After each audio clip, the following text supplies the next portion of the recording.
Hello and welcome to Ken with Gabe and Will. Hey, it's Gabe and Will. It's us. Hello. Hello, welcome to Insert the Hedgehog. Insert name the Hedgehog with Ken and Will. Yeah. There's Featuring Dante from The Devil May Cry. Considering this is a fanfic stream, we need to make a very clear distinction. Because insert the hedgehog and insert name the hedgehog. Yes, you are very much correct. Given that we are reading fanfic, it is not going to be insert the hedgehog fanfic. Well, I don't know how carefully you've vetted these, but I vetted them a certain degree. all right. And also we can go off script. I have a curated collection of experiences, really, that I think encompass the entire fanfic community. Oh, so this is the experience. Yeah, this is the fanfic experience. Oh. All right. But of course, at any point in time, just like in regular fanfic, we can go completely off script, completely off the rails, and have no idea what we're doing. We might end up on the Corner Gas YouTube page watching Corner Gas YouTube. If only life could be so beautiful. If there is not a lot going on, look closer. We may be watching Corner Gas. All right. I like this description because, like, when you and I run a stream, just me and you, Ken, I'm the chaos gremlin, you're the straight man. Yeah. It works. Gabe has been on stream on this channel and when I had the Blood Wine channel, right? Yeah. It's that works, but then it's I'm streaming or Ken's streaming and I'm the GM and there's a lot of control. But I assure you, Gabe, that control is not necessary. This is the show where lack of control is fun. Excellent. So, I am copying and pasting fanfictions from fanfiction.net into Notepad for us to be able to read. And the reason why I'm doing that is fanfiction.net has many ads on it, some of which might not be appropriate for YouTube's terms of services. No, what? So I am going to just I'm just gonna do what I do best. So for these, I don't think I'm going to give you the whole story on what they are necessarily. This first one has been spoiled as a Corner Gas fanfic. I figure it's the best way to bring Gabe into this. Yep. Also, I'm going to put Gabe on the spot. We have many American international viewers. The great part of being Canadian is that you can call Americans international and watch them scream. Yeah. We have many international viewers. Why is Corner Gas and what? Corner Gas. Look, the way I know Corner Gas is you living in the prairies with parents who are pretty deep into Christianity. There's not a lot of media you're allowed to consume, but the wonderful comedian Brent Butt decided to create sort of a Canadian Seinfeld in the flat place.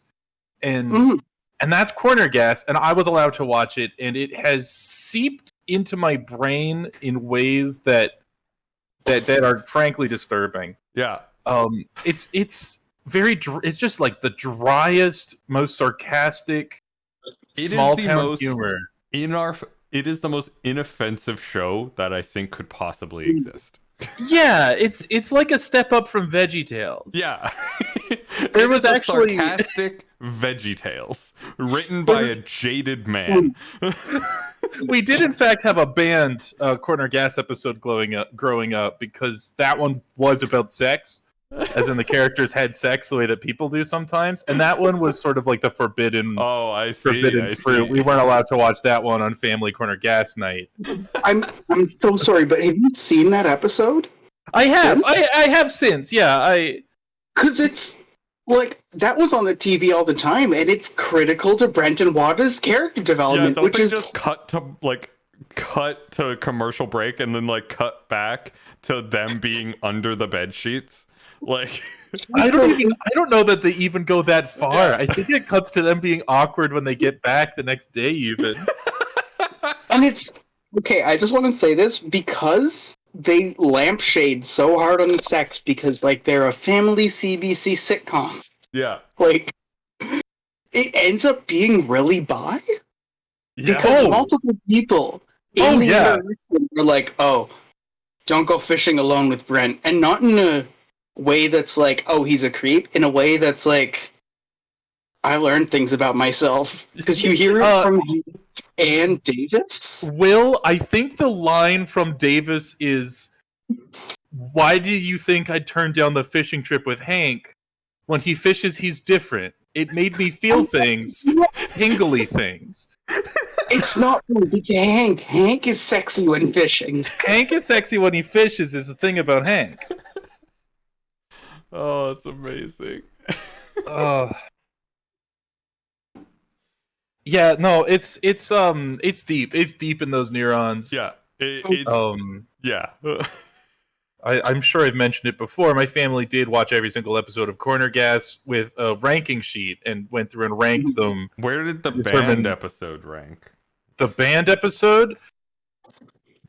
I could look it up. I don't remember. That one was probably like high in there, but we did determine the Really? best episode was the littlest Yarbo, the one where Hank is convinced that there's a dog that is the littlest hobo. That We determined that's a quintessential Corner Gas episode. Of course. I'm gonna say the road pants episode is a mid episode, but the road pants was like the best moment in the entire series. Look, I've watched the DVD commentary for every episode. and Brent Butt will go on the record as saying that sometimes the funny joke is just the word pants and saying it as many times as you can. And Well, and the other thing is like, have you ever been driving on the highway and you see a pair of pants? yeah, I have. More than once. yeah. How did they get there? And then when I grew up, I was like, oh, those pants were shat. Oh, I'm gonna hold on to that one. Okay. Hello. Hello, Celestia Lundenberg. How's it going? You sent us a fanfic. I have a list, and we're going to actually start reading it at some point. And I'm going to keep the one you sent possibly on the back burner. Mm-hmm. This might go well. I think it's already going well. Yes. Oh yeah. This is fantastic. What I especially love about the fanfics that I was looking at is some of them really understand what a chapter is. And in some cases, they can't tell the difference between a chapter and a paragraph. Yeah. And that is Well, quite this one's possibly so my fun. favorite thing in existence. I also really like the fanfics written by people who are big fans of TV because they'll write it like they think the way a script is written. Yeah. But they don't Yeah. write it the way a table read is written. Yeah. So Okay. I read ahead. I'll handle Oscar because the opening line is an Oscar. Yeah, the Okay. opening line is an Oscar. You can definitely handle the Oscar. All right. It doesn't clarify. Gabe, do you want to location handle or the anything. Brett, who is the second one? Yeah, I could do a Brent, I think. Yeah, I just have to get normal core. Yeah. We handle the sexual tension with Ken, assuming Ken is Wanda. Yes, of course. All right, I will be both Wanda and narrate. You can go, Will. Right. That's the problem with kids these days. Want a free ride and everything.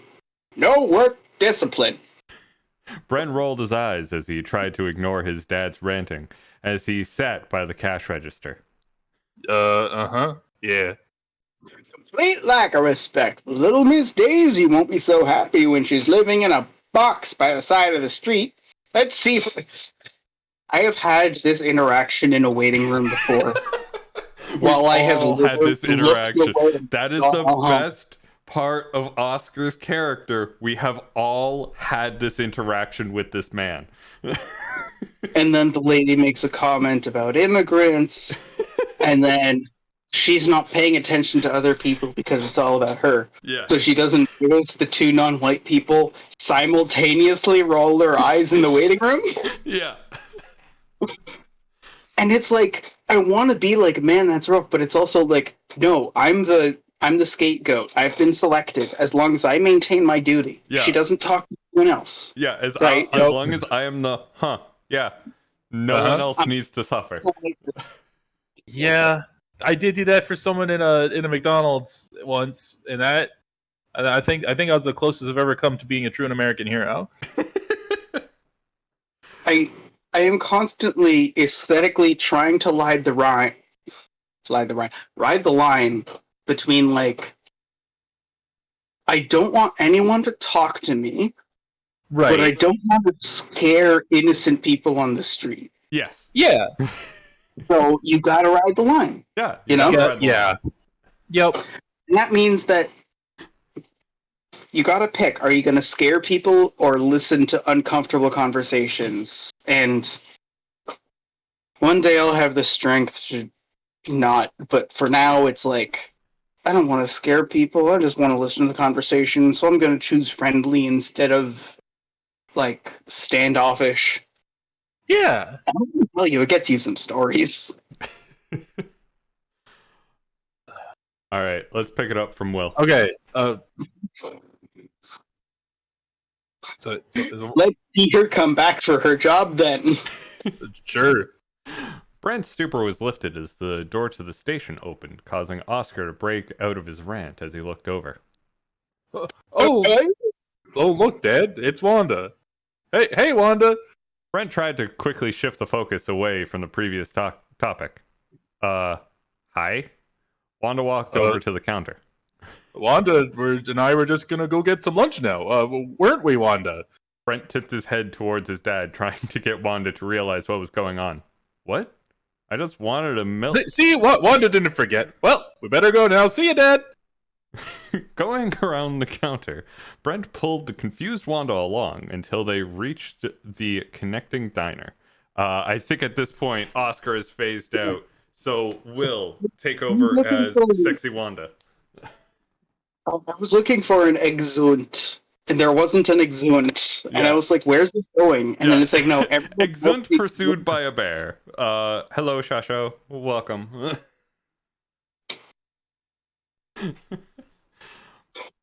Trying to do sexy Wanda. You don't need to do sexy Wanda. Let's face it, the sexiest part about Wanda is that she is not sexy and not trying to be. I have strong feelings on this, but I'll let that slide. Oh, don't let it slide. I'm going to make my point and say, not sexy. She can fix a motor and knows physics. That's exactly it. She is not trying to be stereotypically sexy, and that is what makes her amazing. Yeah, no, like that's exactly it. She also has a kid. Wanda's a very strange character. Wanda's an amazing character. I don't understand, like, Wanda. She has a kid that shows up once or twice. She works at gas station. I don't know. I don't understand what her deal is. I'll be totally honest. She is a hard to nail down character. She is sort of a character who is malleable to whatever the scene needs. Yeah. I mean, the thing about Wanda that's hot is that she would be mean to you. Yeah. Like, if you're into that, Wanda's Yeah. for you. She'd be very mean and sarcastic and cruel. Yeah. Oh, yeah, no. Like, wait, I'm not going to go full CBT Wanda, but I'll be like, with the physics textbook open with a little bit of gasoline on her, Wanda. She would make fun of you for wanting CBT.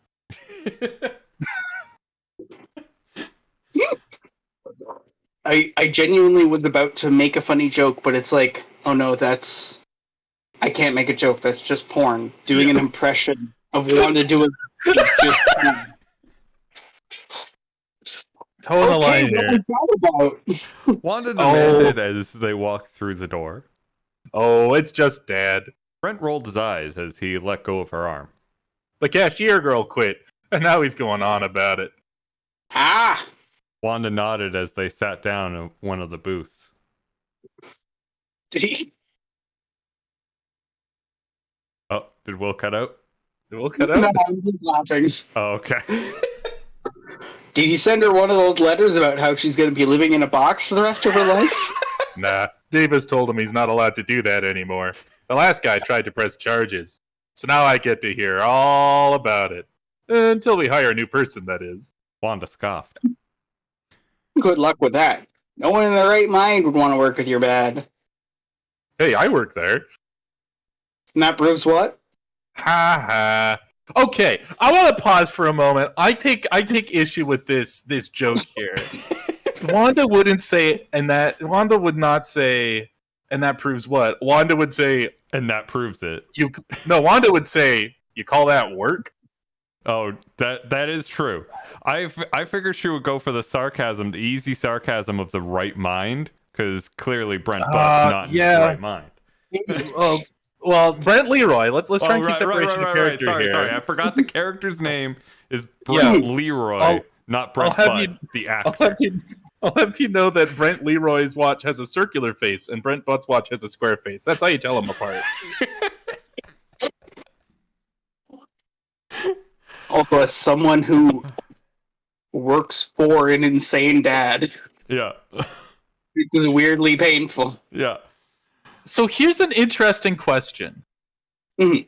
This next line, not to jump ahead, brings up Ruby. Yes.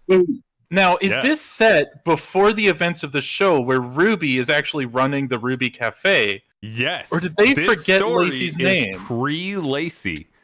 Oh, dang. It is also pre-Wanda working at the Corner Gas. I Wait. guess you're right. Those are. We needed that for the table read. Hold on. No. This is the big reveal. Ruby shows up. Looking exactly like Lacey, so no one fucking knows. That's the only option, right? Yeah. That's the only possible option. Yeah, like literally no one knows it's a reveal until someone says her name. Like halfway through the season, no one knows.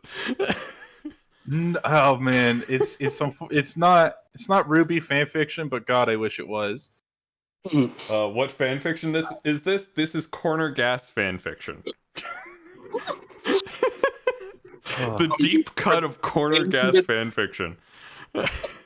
Waiting for someone else to go, what's Corner Gas? Yeah, exactly.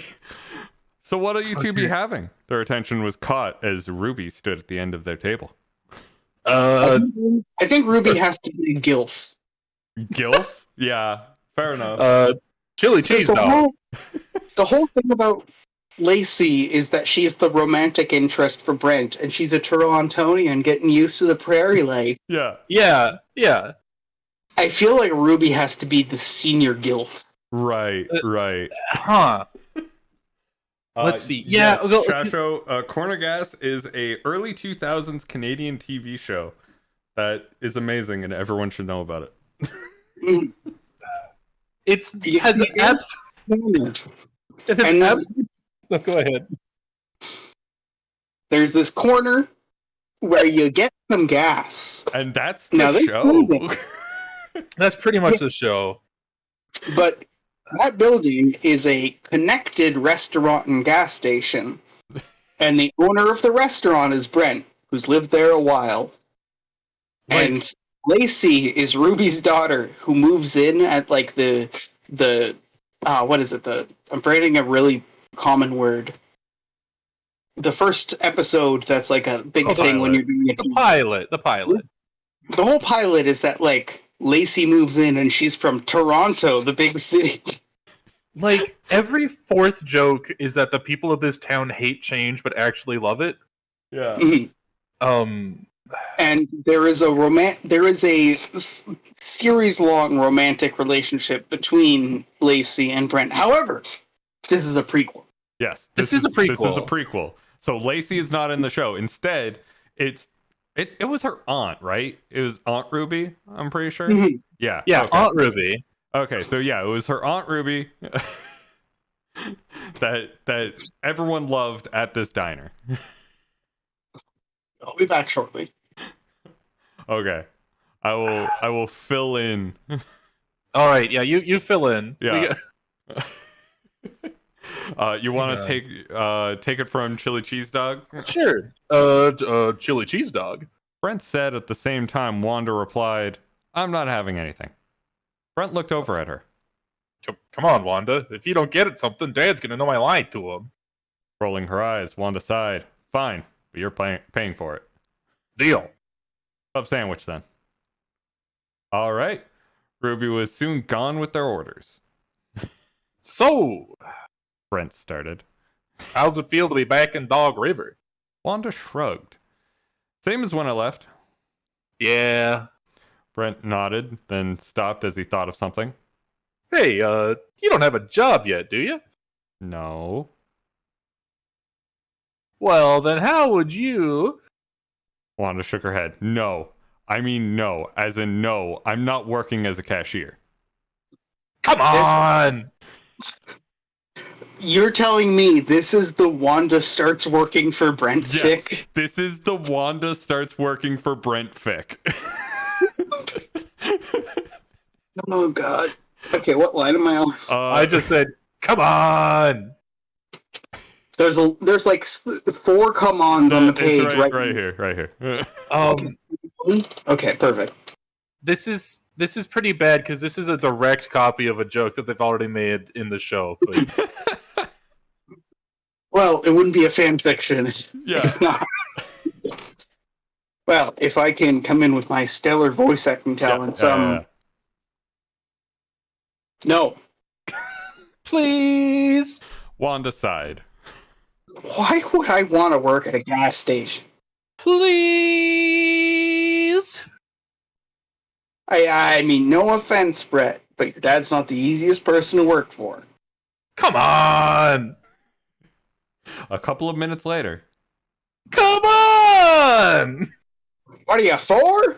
Wanda was trying to resist throwing the salt shaker at him, but that wouldn't really make him look any better, or wouldn't really make her look any better. Come on!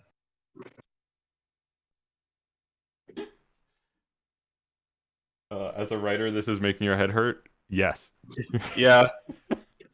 As a Corner Gas fan, this is making my head hurt. He's never going to stop doing that, Ruby said as she placed their food in front of them. Well, believe me, I know. Wanda replied with a shake of her head as Ruby walked away. So, will you take the job? Brent asked as he picked up a hot dog. Wanda sighed as she thought.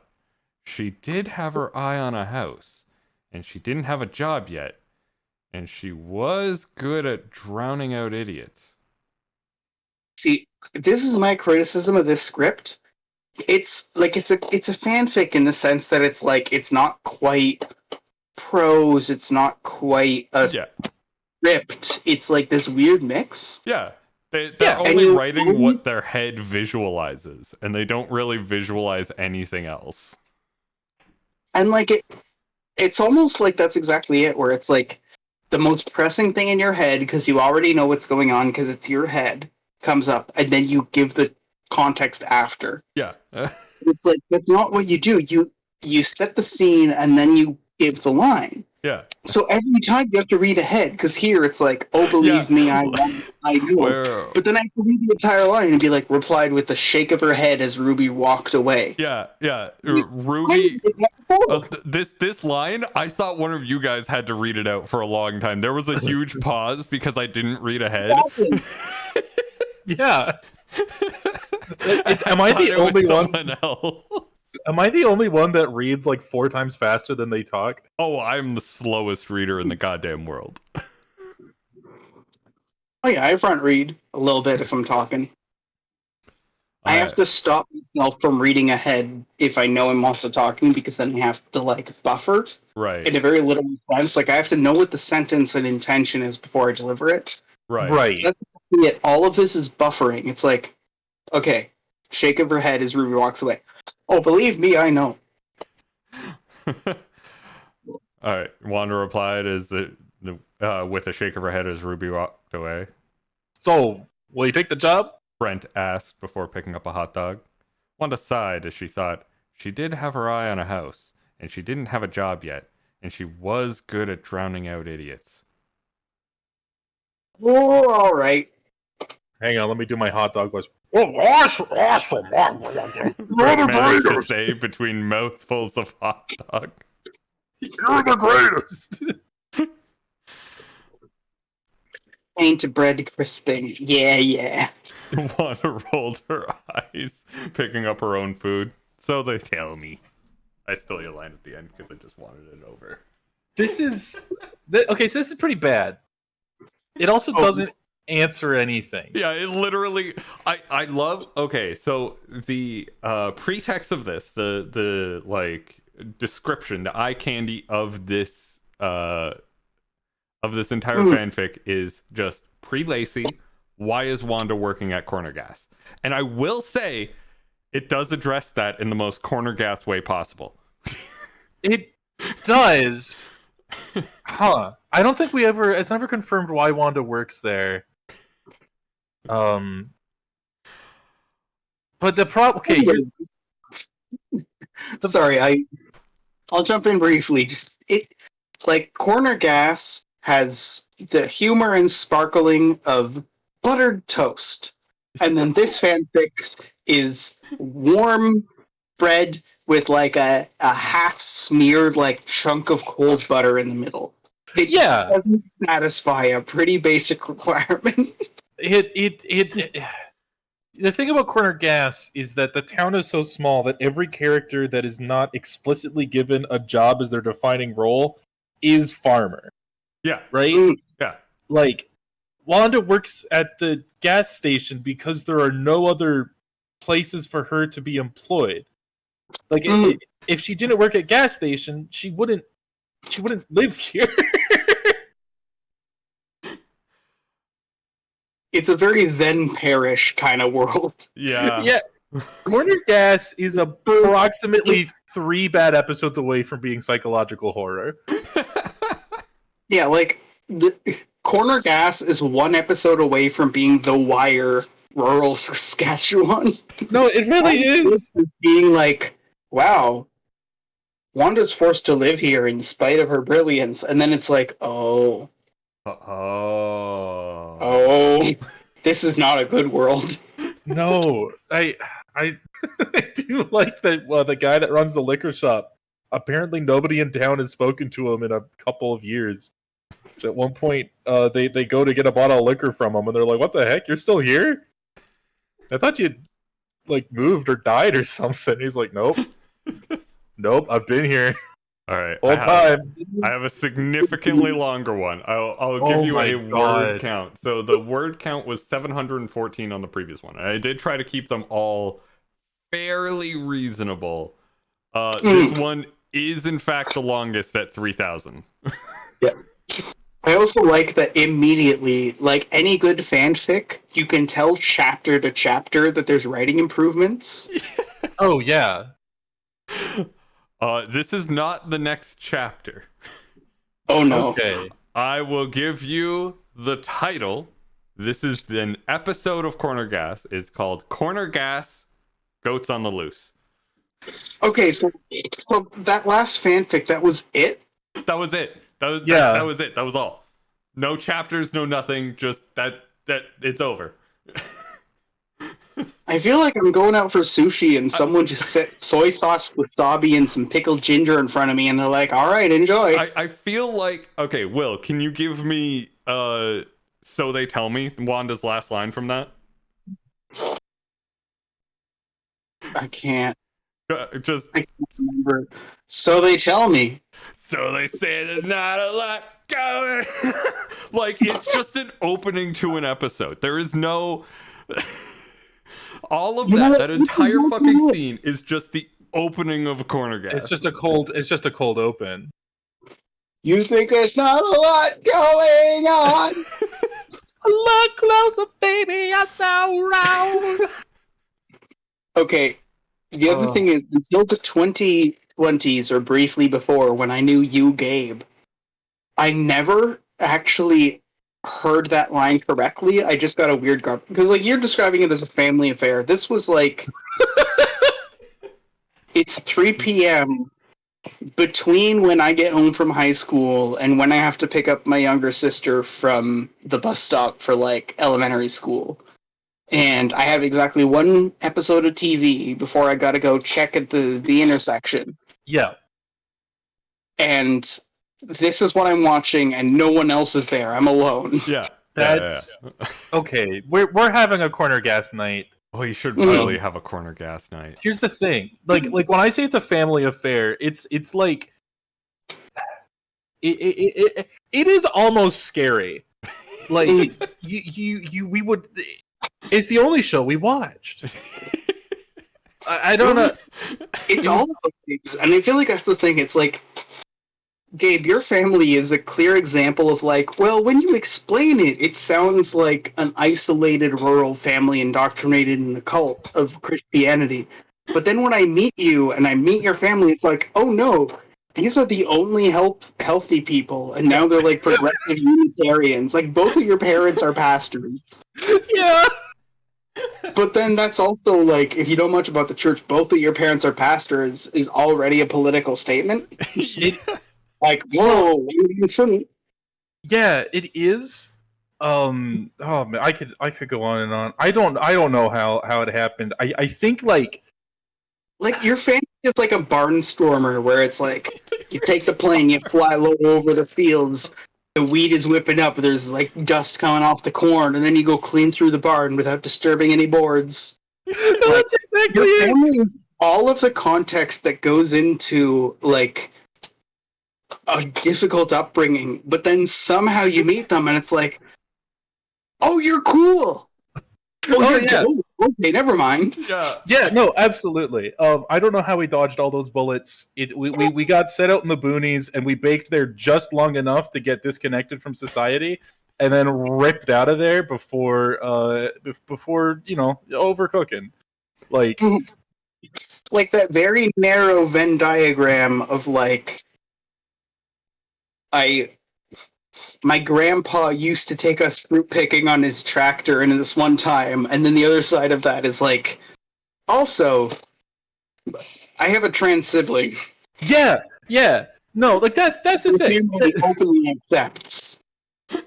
The thing about my parents and the thing about me is that family is like the most important one. So when Leland came out as when my brother came out as trans, it was not a question of, well, now what? It's a question of, oh, we've been wrong about a lot of things. We got to start thinking through some stuff because everything we do about everything is wrong. It's the Don Fredo meme. It's always like, you underestimated the power of family. Yeah, like Dominic Toretto's coming for you. Yeah. Back. Like, that's why that last fanfic was so disorienting. Is like, if you just said at the beginning, like, this is an opener to an episode that doesn't exist. Yeah. It has opener energy. Because it's all set up, no payoff, which is a great opener. Yeah. It's fantastic opener. It sets up an episode perfectly. No, it absolutely there's nothing else. There's nothing more. Did I ever tell you guys about me and Leland, our fanfiction Corner Gas episode? Oh, God. I have forgotten, and I want to remember. Please. Okay, so the episode, if Leland were here, he'd remind me all the bits. The episode, the cold open, is that Brent has his Corner Gas uniform on, the one with the blue and the yellow stripe, and then the white stripe and the yellow stripe. But he's replaced the yellow stripe with a pink stripe. And he's outside, working at the pumps or whatever, and Lacey and Wanda and Davis and Karen are inside talking about it. And they're trying to argue if he knows that it's the trans flag or not. And that's the cold open. And this sets up an episode where the cops are trying to one-up each other, trying to get Brent to confide in them that he's trans. They're trying to find out which pronouns he prefers. Oscar and Emma are very adamant that Brent is not trans, and they don't want to talk about it. Like they shut down the conversations. Hank is like, absolutely, my buddy can't be trans. And then I think Lacey's jealous that Brent got points for his outfit, and so she's trying on all these different outfits to look like flags. And Wanda keeps like, the lipstick lesbian, interesting choice. And she's like, oh man, I thought it was the all around general lesbian. And that's their back and forth. And then you have your funny goofs and gaffs, and at the end, in the big climax, it's revealed that Brent has been trans masked the whole time, and Hank thinks that trans means communist because he's an idiot. So he's saying stuff like, "You can't be trans. You own a gas station." Yes. Brent's like, "You were there when I transitioned." That is the most perfect description of a fucking Corner Gas episode I have ever fucking heard. And then Oscar and Emma, it is revealed that they are very accepting of Brent's identity, but they don't want anyone to find out because his dead name is the stupidest thing imaginable. Like Oscar was drunk and wrote down something stupid. Yeah, exactly. And the only thing stopping us from writing it is figuring out what Oscar would come up with as a terrible, terrible name. Oh God. Okay. I can almost guarantee, knowing Oscar's personality, he was either drunk or he named it after something he was incredibly passionate about for about all of 5 minutes. Oh no, you're so right. Okay, hang on. What's Oscar's wife's / Brent's mom's name again? Emma. I think he names him Oscara. That's pretty good. Oh. And then the entire time, if it's a prequel episode, Emma's like, why not Emma? And he's like, but that's not my name. Wait, hang on. Kate. Brent Leroy is born in 1966. Okay. What would be a big media thing in 1966? Oh God. Okay, we're going on a deep dive here, folks. What movies came out? All right. I mean, not to go dark with it, but it's 3 years before black people are allowed to vote in the U.S. All right. Okay, The Good, the Bad, and the Ugly came out in 1966. As did Is Paris Burning? Yeah. Oh. Batman the movie?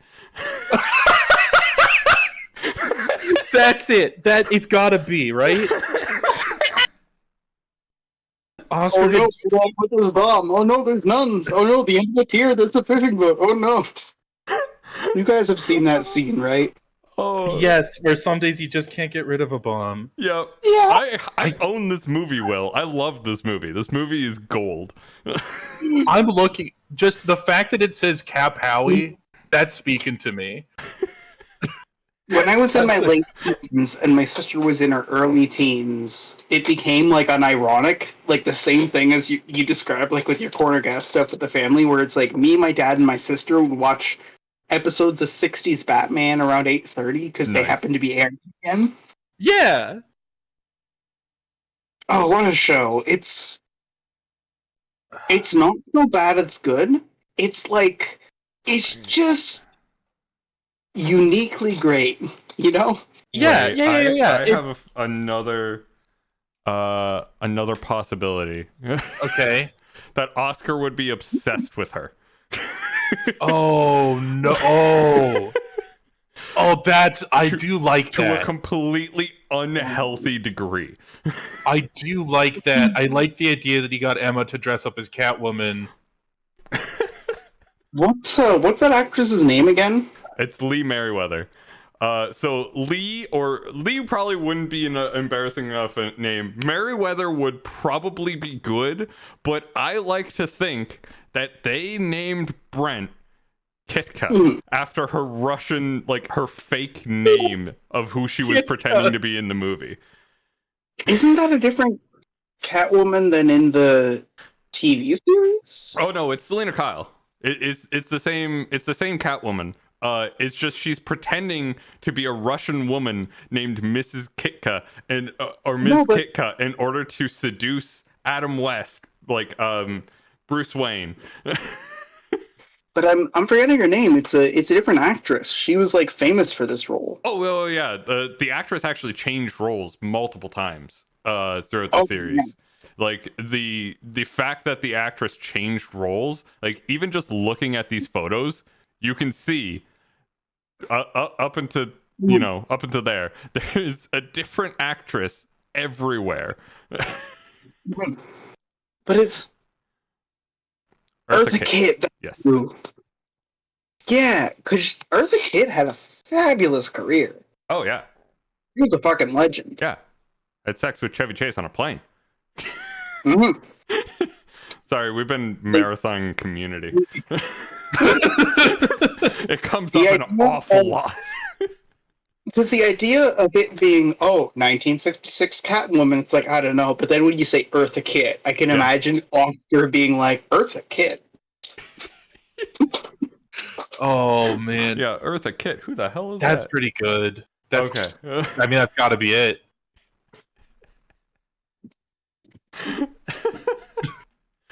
All right, so that was a that was a digression. That was a fleshing out of a fanfic.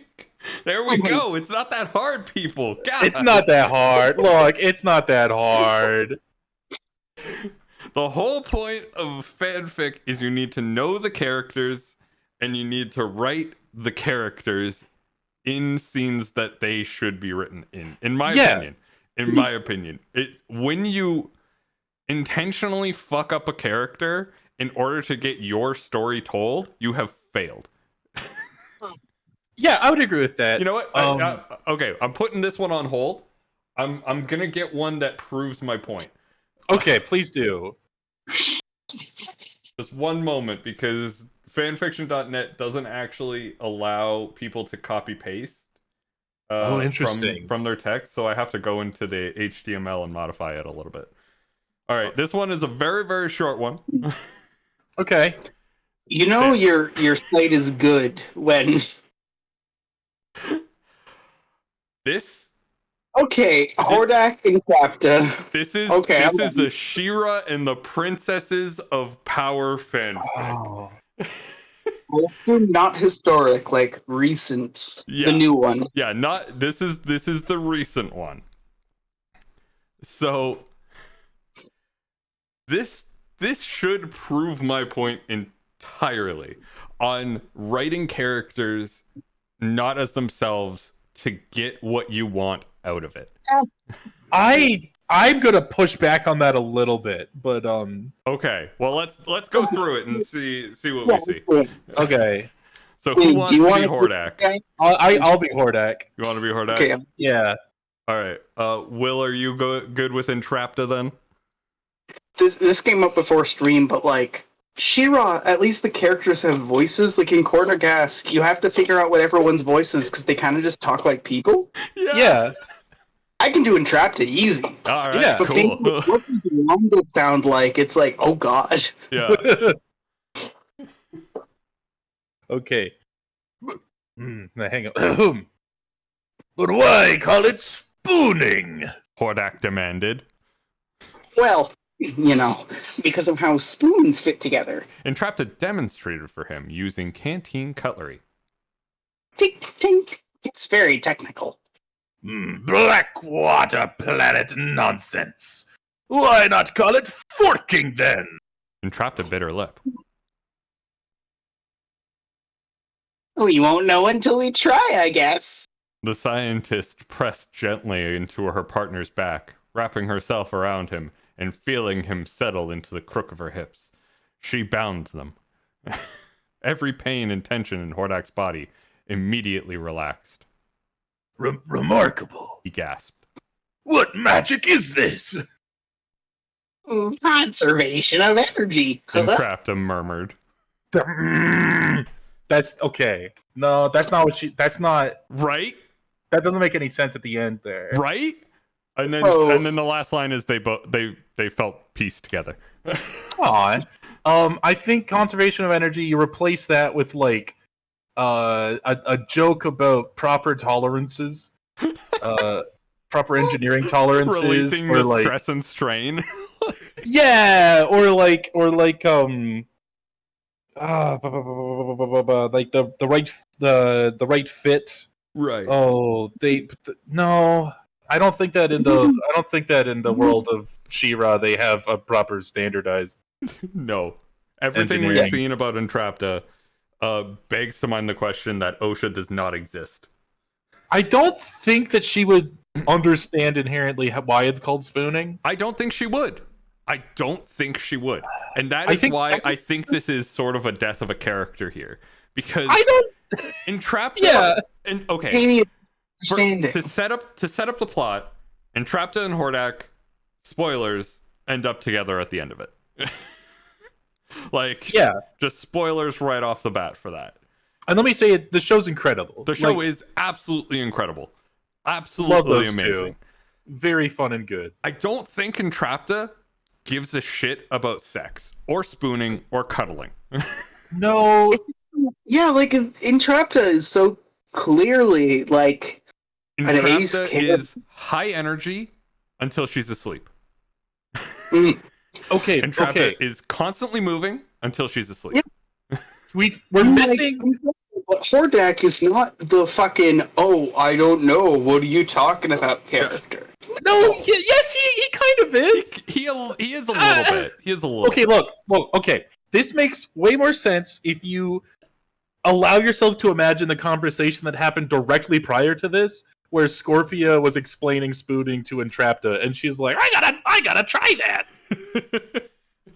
What an experiment." See, I feel like both Hordak and Entrapta don't understand how sex works. Yeah. But I feel like Hordak is enough of like a schemy plotter to realize that something's up earlier than that and try to take the upper hand. Scorpia fucks good. Oh yeah. She does. She would. She's a good listener and a hugger. Yeah, she's a very attentive partner. Of this week, we have like no doubt. She is a very attentive partner. Oh, she deserved better. No, I'm not fully against this. I can see this playing out. I the conservation of energy line bothers me. She would be doing it as an experiment. She'd be I like, think this does not fit Entrapta's character. I don't think Entrapta gives a shit about it at all. Like Entrapta has always sort of like pegged me as a character that doesn't care about anything like that. She barely even eats. Like the only thing that brings her joy is discovery and science. But yeah, but the way that this is playing out, she already knows everything. Oh, that I goes see what on you're with saying. it. So it doesn't match. She knows. She is knowledgeable in this field. It's You're not right. like this is an You're experiment for her. Like she wouldn't care. No, she'd be into it. She'd be all over it, but she wouldn't be like, "I want know till we try." Wink, wink. Yeah. She'd be like, "Come on, for science." Yeah, exactly. I can see both Entrapta and Hordak being skeptical, being like, "Oh, you mean this is a sexual thing?" Yeah. But I feel like Entrapta would not be interested in pursuing, and also I feel like Hordak, it wouldn't necessarily be like, yes, sex, I understand, I'll take over, but would be like, oh yeah, I'm not super down, but like, I know what this is. Yeah. This, just on a basic level, he's the main bad guy. He's got to be smarter than that. No, he's kind of a kind of idiot. a dumbass. No, look, maybe this is incorrect. Maybe this is my own fan fiction. I feel like Entrapta is one of those Tumblr folks who is like my big thing. The thing that gets me going is like mech pilots. Yeah. Right. It's about the adrenaline as you kill your enemy. It's about the gears meshing to create something bigger. It's about giving yourself over to the machine. That all perfectly fits with exactly how I would imagine Entrapta. But like Entrapta as a partner would not want to spoon. Would be uncomfortable spooning simply because sitting still for that long while conscious, I don't think fits her character at all. She doesn't do that. Should be like I feel like if there's any spooning, Entrapta's little spoon in the sense of like, okay, you can be my weird backpack while I'm coding. Yeah, right? Like she would just be sitting there on a tablet fiddling the entire time, which kind of ruins it a little bit, just a little bit. So like it's one of those things where I don't think she would be into it, and I think that it genuinely, by not understanding the character, you ruin it a little bit. I think I figured it out. I think I was just assuming that a part of the spooning was her explaining Bionicle's lore. Okay, you know what? Yes. All right, so this is the island of Matanui. Why didn't I look up fucking Bionicle's fanfic before this? God damn it. And then when he's like, I'm trying to get away, whoops, he's already put himself in the perfect position to be completely wrapped up in hair, unable to leave. Hey, I hate to drop such a massive bombshell on you guys, but if you want, I can walk 2 feet in my tiny apartment, take my, like, precious documents, Rubbermaid, and get out my written-on-paper Bionicle fanfic. I haven't read it since I was, like, 6. But, oh like, my God. It was... Yeah, sure. It was in... It all hurts to listen to. Everything hurts to listen to. But yes, we do need to hear this. I don't think I can sleep until I do. Because it was not the first phase, but like the third phase, because they had a first phase, then they had a second phase that was added to it, and then a third phase that like finished their first round marketing, if that makes sense. Yeah, it sort of had you had the little guys, and then you had the bigger guys that really solidified what Bionicles were. I feel like a lot of people remember the second generation of Bionicles. And then you had the villains introduced in, I believe, in that sort of third wave. Bionicle and it. Okay, so the first wave was kind of tester toys. They released some of the Matorans, who are the little guys, and then the Bionicles were the big guys. Yes. And then they released the Bionicles as the big guys, so I think technically this is fourth wave, but not really in a marketing standpoint, because a bit after, in a staggered way, they released some bad guys. And they released some bad guys earlier on with the Matorans as well. Yeah. But then they were kind of just releasing toys until they were like, wow, these kids really like the plot. We should really expand the plot over, people living on totally not Hawaii. Mm-hmm. Didn't they? That was like a big thing, though. Yeah, no, that's exactly it. The like misappropriation of Polynesian culture? Yeah, it was huge. Yeah. Like, that's the thing. The third phase is when they were like, okay, we're going to stop pirating from Polynesian culture. We're going to apologize. And then we're going to... I don't think that they meant it as respect. I think that they wanted a last parting shot, but it's almost one of those things... a last parting shot. Let's face it. This was the 90s. People did not care about respecting other cultures in the 90s. Exactly. And then in a weird paradoxical way, it's like they just wanted a parting shot to make their money as the Lego Corporation. But they were like, all right, we're going to mostly lay off and stop using direct names, but we are going to use the core of your theology. Except somehow it turns out when you're not stealing things to be lore, but instead using things as inspiration to lore, that's not problematic anymore. I wonder why. It's almost like the difference between stealing and inspiration is big. Yeah. It's kind of huge. But like that was the one where they released all those movies. It's where they had the golden map. Yeah. Like,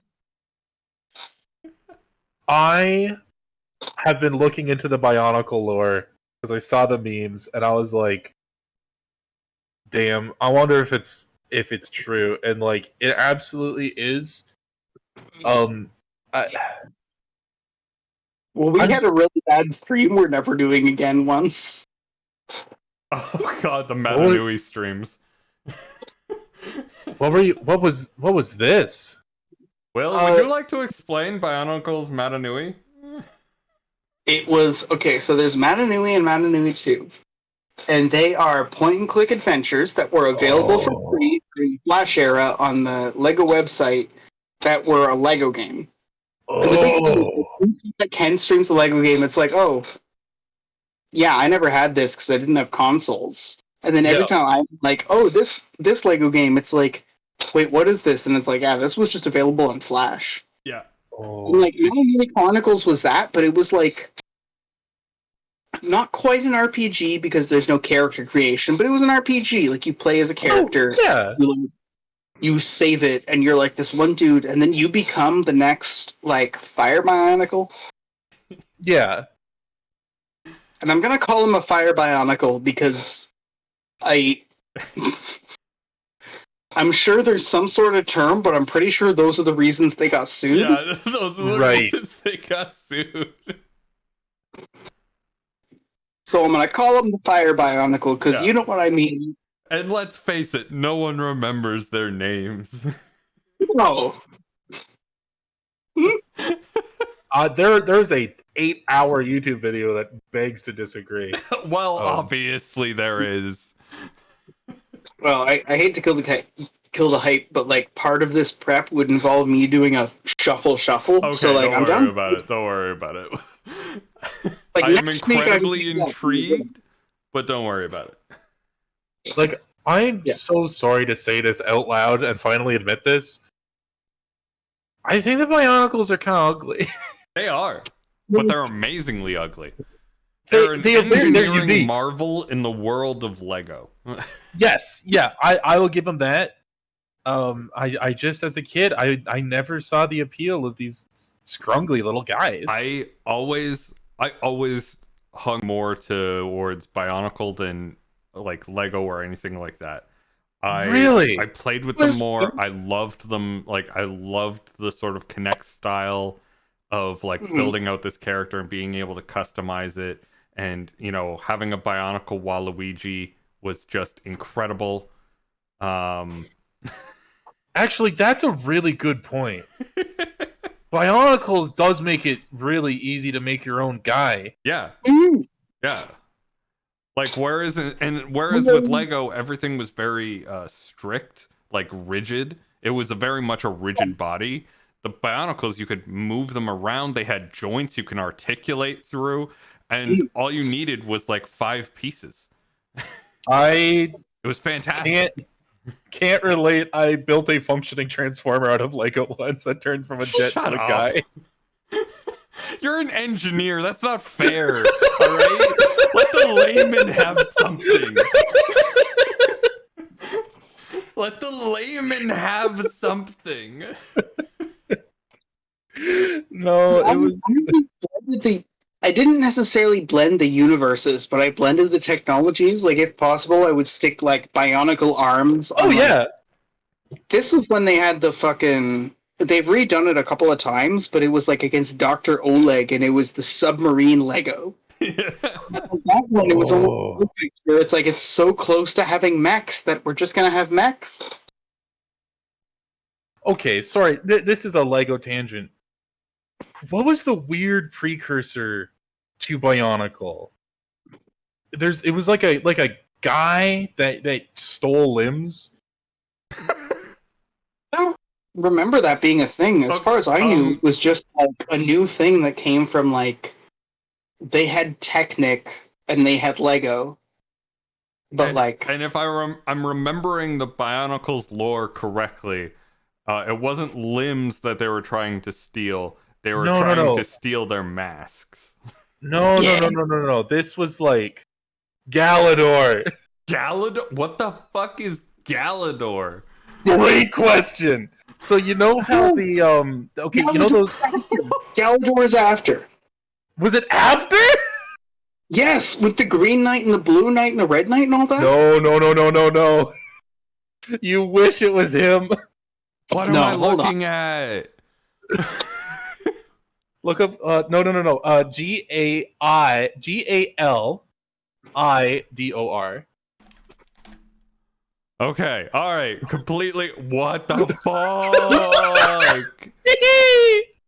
Yeah, so it was Thinking of like the Lego Knights. no. This was a science fiction kid who has the power to steal, change his limbs with other aliens' limbs.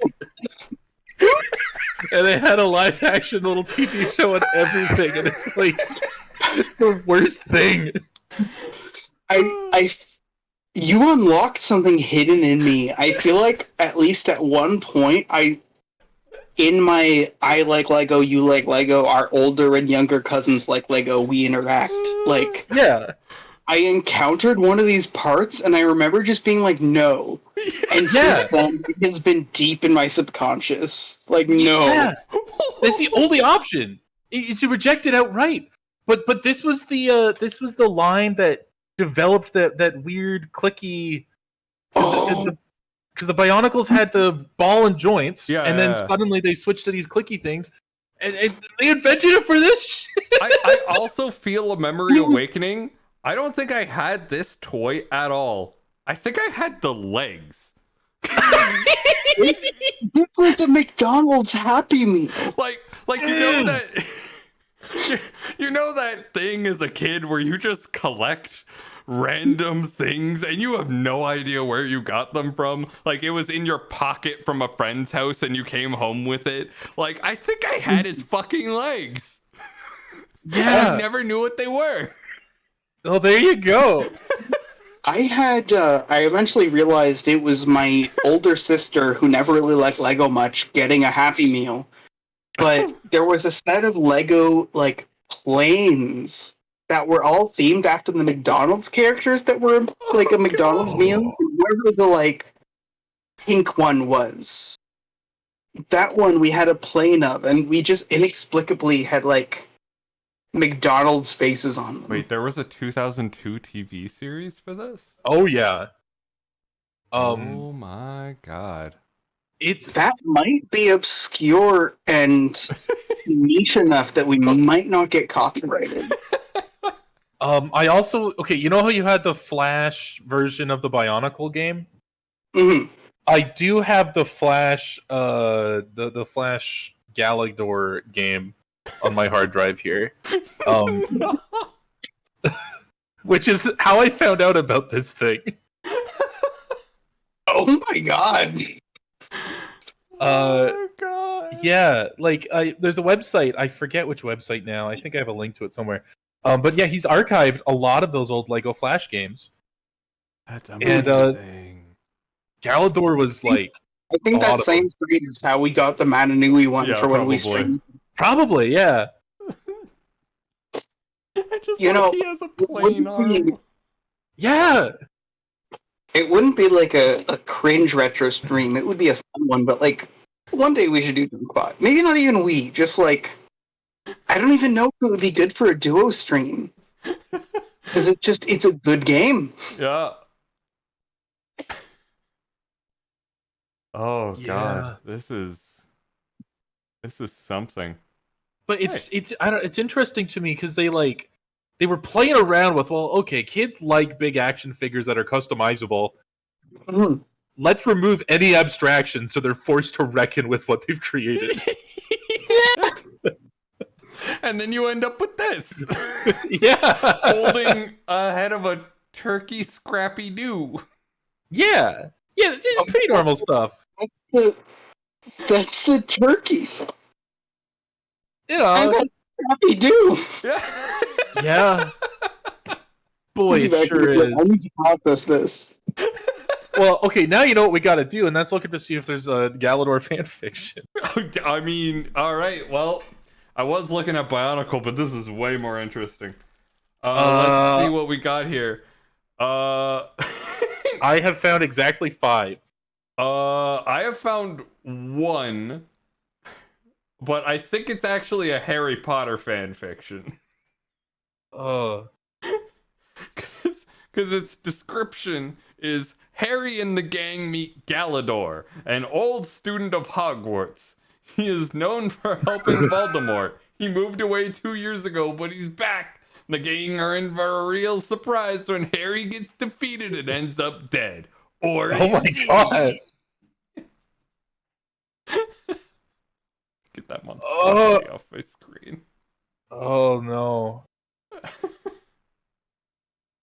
Okay, this isn't gonna be very funny, I don't think. But it does. There is a line in the author's note in the sort of prologue that I think really, really tells you everything. Quote, before I frighten away the 4 or 5 people remaining, I would like to take this opportunity to mention that this fanfiction is alternate universe and not intended for young, impressionable minds, such as my 14-year-old one. But seeing as I am the writer, I am exempt from it. He. Oh no. So it's a Galador I am very deep /fic? Yes! Amazing. Okay, how old is it? How old is it? Let's see. Published July 20th, 2002. Oh. Okay, yeah, we can count on this. This person's in their 30s. If they find the stream, they're gonna be like, haha. It's not like this is a 14-year-old who's 19 and horrified when we find their... This is fine. Yeah. Let me see here. Like this, haunting. Oh god. All right. Like love. I'm ready. I'm so ready. There. Oh god. All right. One sec. Let me just. It involves something called a Gorm suit. Oh god. And it says it's sent 10 years after the quote event. Yeah, so fanfic in which Nick gave in to the temptations of the Gorm suit.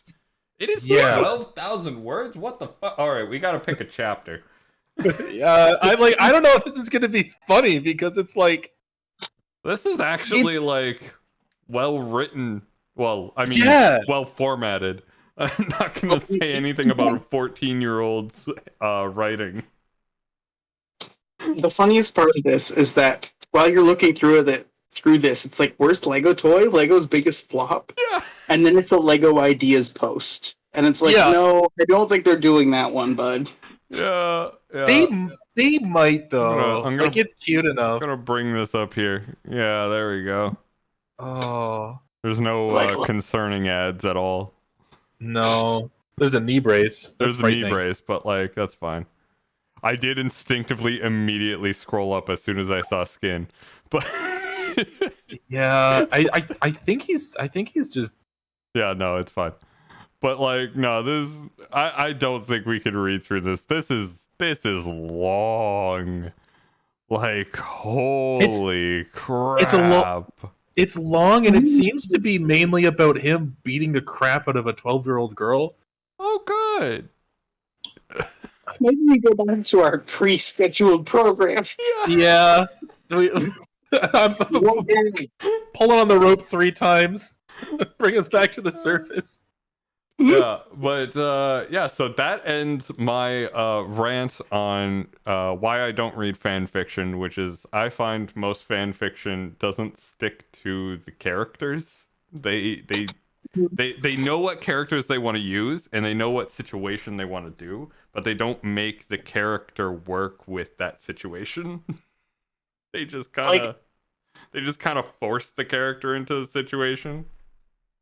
Yeah, like, fan fiction is great as a tool for the aspiring writer, and it's a great community if you want other people giving you feedback. Yep. But it's not a good product. Yeah. And that's okay. But there can be some good products. All right. Look, my take: fanfiction and video game modding serve identical purposes. Sometimes you're like, I don't like how that was handled. I want to fix it. Sometimes you're like, hey, I want to extend this experience. I don't want it to end. And sometimes you're like, what if it was horny? But I also present to you another possibility of like good mediums for fan fiction, which is this, an XCOM fan fiction. Oh goodness. I know my sectoids and my berserkers. I think I'm ready. Yeah, so here we have a collection of documents, dossiers, and analysis on the various units, factions, organizations, cultures, history, events, and leaders spanning the ethereal collective Advent, and XCOM. And Will, I know you have not played XCOM 2, so I specifically chose an XCOM 1 one. All right. In which I this feel like someone person... has to be our report reader with this format, and someone has to be our flavor reader. But like, I don't think we read all of it because it's a little. Well, it's actually not that long. It's not that long. The sheer insanity of writing fan fiction for a game I where you forgot. It goes this way. create your own characters. Yes. Nobody knows who these are. Yes. And it's perfect. You cannot fuck up the character. It's your character. Like, XCOM is a game where the characters and the soldiers are so undefined and malleable that, like, yeah, you can have an OC in the XCOM universe. Why not? Are they the commander? Are they the soldier? Sure. By definition, you have to. Yeah. Like, It's like, it's like a Fallout or a Skyrim PC where it's like, you have character creation, that's your green light. Make a character better. That's what it's for. Yeah, like, go with it. Just go for it. It's perfectly fine. And I think this is a fantastic medium similar to SCP and everything like that, where you can just create something and just let your mind go. If that is truly what you want, you can just create something and go, but you have to match the medium to what you're doing. If you want to write a like rom-com between Hordak and Entrapta, you have to make it work for Hordak and Entrapta.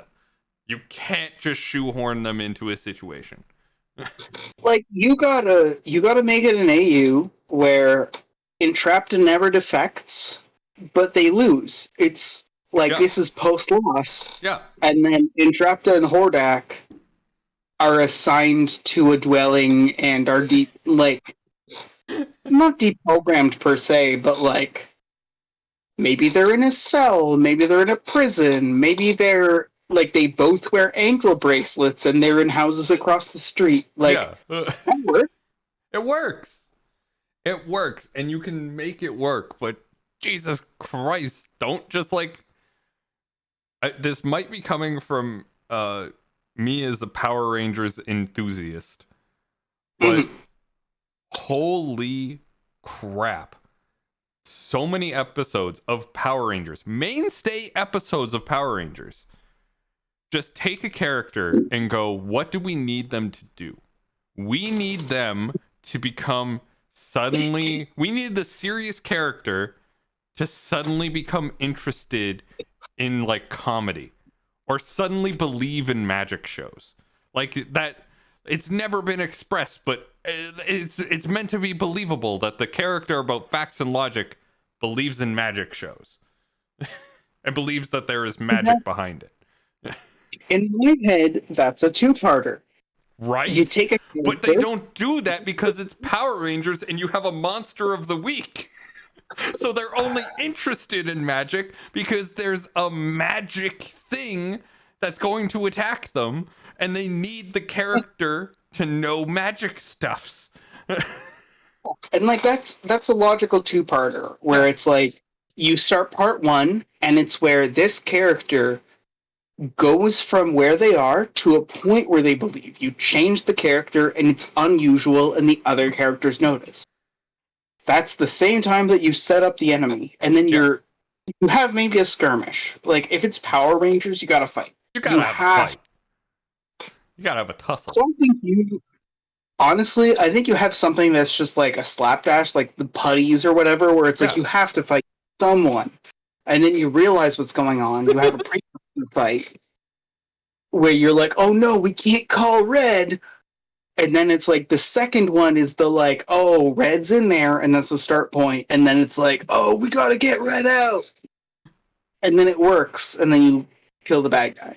Or it's Power Rangers, so you beat them up real bad, and there's no consequences. I mean, yeah. Which I've always found funny, where it's like, oh yeah, we have, what's the term they use? Cartoon violence? Yeah. Like, have any of you ever been punched in the face? Yes, many times. Once accidentally, and it wasn't very hard. Aren't you But like lucky? even when it wasn't hard, like it's Yep. No, it hurt real bad. Yeah. like the term getting your bell rung is like anytime you hit the face, like all of your sensory nerves activate. So it's like ow, and it radiates out. All right. I forget the point I was gonna make, but like bonka violence versus oh god, it really hurts to get punched in the face just once by accident. Yeah. All right. I wanted to get us back on track with some fanfic. So I have Right. here Garfield effect. Okay. So I'm sorry, I ran ahead. yeah, this is one where it will break you if you read ahead. I can guarantee it. Okay, I'm gonna keep my eyes on the line. This is an intentionally comedic joke of a series. At least I hope to God it is. But it is Garfield cross Mass Effect. Oh boy. Oh boy. All right. So,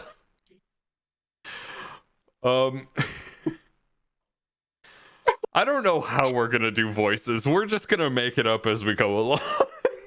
I think you got to assign us. All right, Gabe, you got to be Garfield. I'm sorry. Okay. You were definitely Garfield. Wow. I wonder who that's for. There's my I am Garfield. going to say, Will, if you would like to be narrator for this one, I'm going to give you the honor of narration. All right. And since this seems to be a good mix of that, I will do all the other voices. Wonderful. All right. I have to know though, are you Mask Shep, where the game was built around you, but your voice actor is mid, or are you Fem Shep, where you're the insert after they wrote the voice lines, but your voice actor is way better? I will say, based because I know what this is, I am going to say this is probably Mask Shep. Okay. Okay. This is So the probably cardboard- masculine shepherd. Well, Commander Shepard was talking to elusive. Or not a V, just was talking to elusive man. Yeah, not elusive, In- elusive. Mhm. In the Normandy spaceship about. Okay, I know I'm gonna have to read ahead now. I'm gonna have to prep. Oh yeah, you're gonna have to prep. Commander Shepard, not Shepard, Shepard, was talking to elusive man in the Normandy spaceship about important missions. Commander Shepard, you need to fight the collectors and save humanity. Said the elusive man with conversation. I will do my best, but it is difficult and peril. Said Commander Shepard with hesitation. Yes, you do not have the manliness to do this mission alone. So I have defrosted the ultimate man, Garfield, from cryogenic slumber to lead you to victory. Said the elusive man with pride as he. Sorry, I gotta restart. Some of these are too good. These are really fucking weird lines sometimes. I don't know how to say this, but this demands more of me than. Because you have to think about the wrong things. Your brain is filling in the correct lines, and you need to intentionally uncorrect them. Yes. Yeah. Okay, so where were we? Yes, you don't get the manliness to do the mission. Okay. Said the elusive man with pride as he pointed to a mysterious figure. Garfield entered the room with a manly strut ready to take on supernovas, grabs cock. The only thing I hate more than racists is collectors. I'm gonna slam them into the outer hemispheres. Hey, Garfield, head held high with a fist pumped into justice.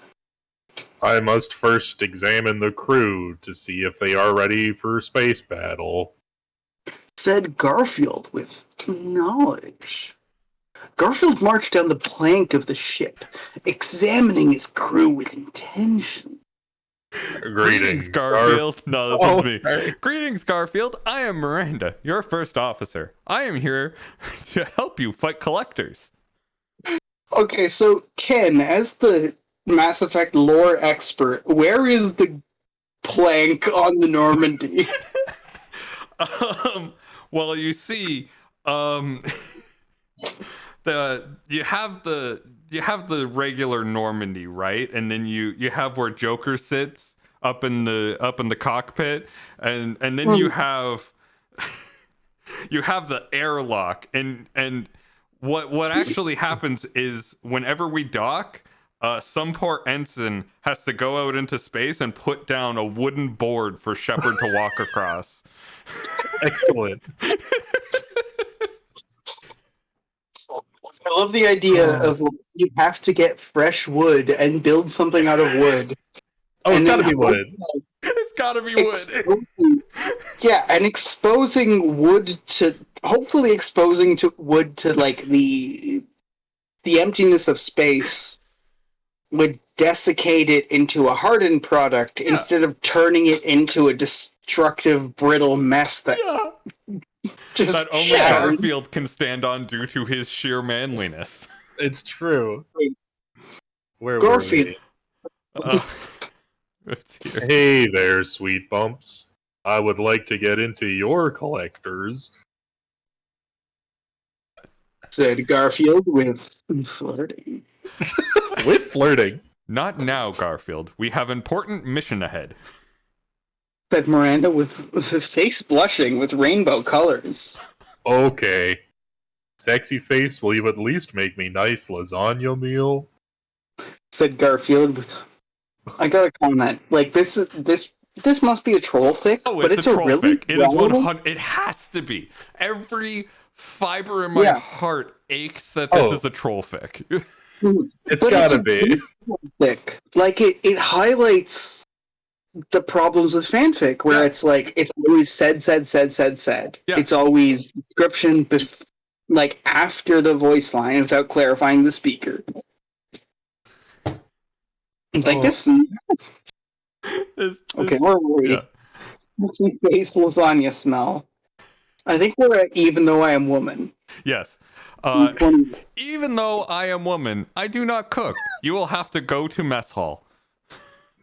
Miranda with regretfulness. Garfield stombered into the mess hall in search of lasagna nutrition. Chef, I will have lasagna sandwich. Save the ice. Ordered Garfield to the mess sergeant. I'm sorry, Garfield. Lasagna is a rare galactic delicacy. It is only on the Citadel. Said, sorry, where were we? Yeah, said the mass sergeant with deep sorrow. What is this madness? Bombasted Garfield with appalling shock. Galaxy is at stake and there's not even lasagna for nutrition? Head to Citadel at once. Ordered Garfield with righteousness. The moment he sped to the Citadel at Highway speeds, you say? When it approached the Citadel, the brakes were slammed so it could park. Garfield then entered the Citadel with Miranda. This is a good fucking troll fic. With Miranda to search for lasagna.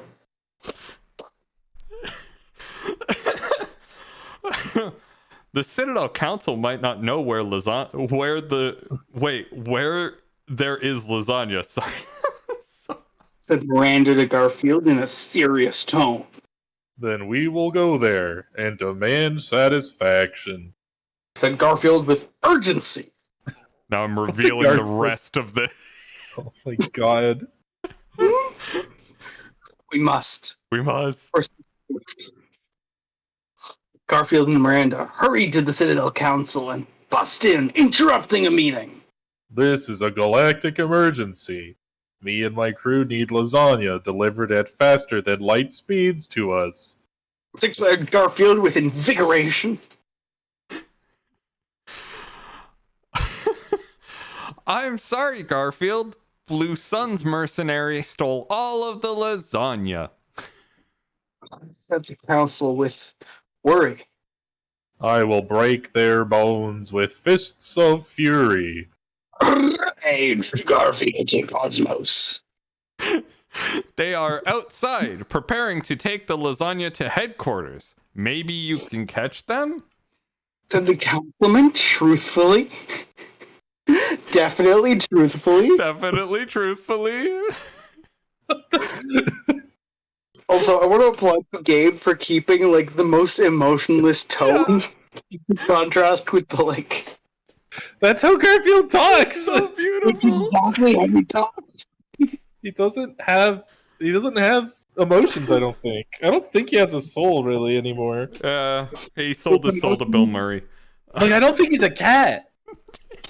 Garfield's emotions are yes, maybe, and no, and he is by default maybe. Lasagna is yes. OD/normal is no. That is the emotional complexity of this loaf. Pretty much. Oh, a cat greased with lightning is actually better than I thought I had read it originally. Oh, right, it's my line. On hearing this, Garfield stormed out with purpose and headed to the docks like a cat greased and lightning. Look, Garfield. There they are taking the lasagna. Cried out Miranda in helplessness. Do not cry, woman. I will get the lasagna. Declared Garfield with manly determination. I gotta resist the urge to literally grab my crotch because I'm gonna accidentally slap my balls in one of these voice lines. You're waking up to ash and dust. You wipe your ass and you slap your nuts. What I do every morning. Garfield approached the menacing mercenaries and glared at them with eyes of retribution. Halt, villains! Surrender your lasagna or face doom.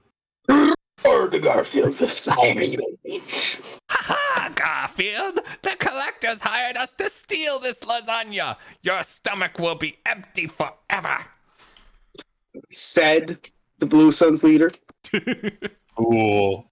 I will pry that lasagna from your cold, dead fingers. Exclaimed Garfield with his booming voice as he launched into furious attack.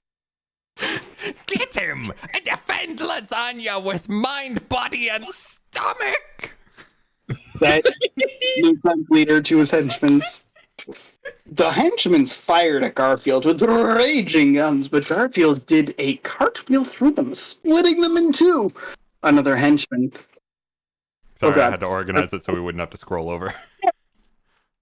Another henchman tried to fire Garfield. Another henchman tried to fire Garfield, but Garfield backflipped in back of him and broke his neck with velocity. It's just you and me, Blue Suns leader. Said Garfield to the Blue Suns leader with intimidation. Oh, please show me mercy, Garfield. I only stole lasagna for money. Begged the Blue Suns leader. I am the garbage man, and it is garbage day. My favorite Said Garfield quote. Yeah. Said Garfield in slick style as he was grabbed by the Blue Sun leader and threw him in a garbage compactor. Christ. With all Blue Suns gone, Garfield took the lasagna back with him to the Normandy and was called by the elusive man. Good work, Garfield. Now the crew has lasagna to fuel war efforts against collectors. The elusive with admiration of Garfield. All in day's work. Said Garfield casually as he walked out. As Garfield walked down the hallway, he noticed Miranda approaching him. Garfield, you fought with sexiness today. I would like to see you in your quarters later tonight. Said Miranda dreamily. Sure thing, honey sacks. I will look forward to our meeting. Garfield said with romance. Later that night in the captain's cabin, Garfield put on his best love songs from the 70s, 80s, and 90s CD in his CD player on romance. Amanda walked in with this sexiness and romance on her mind.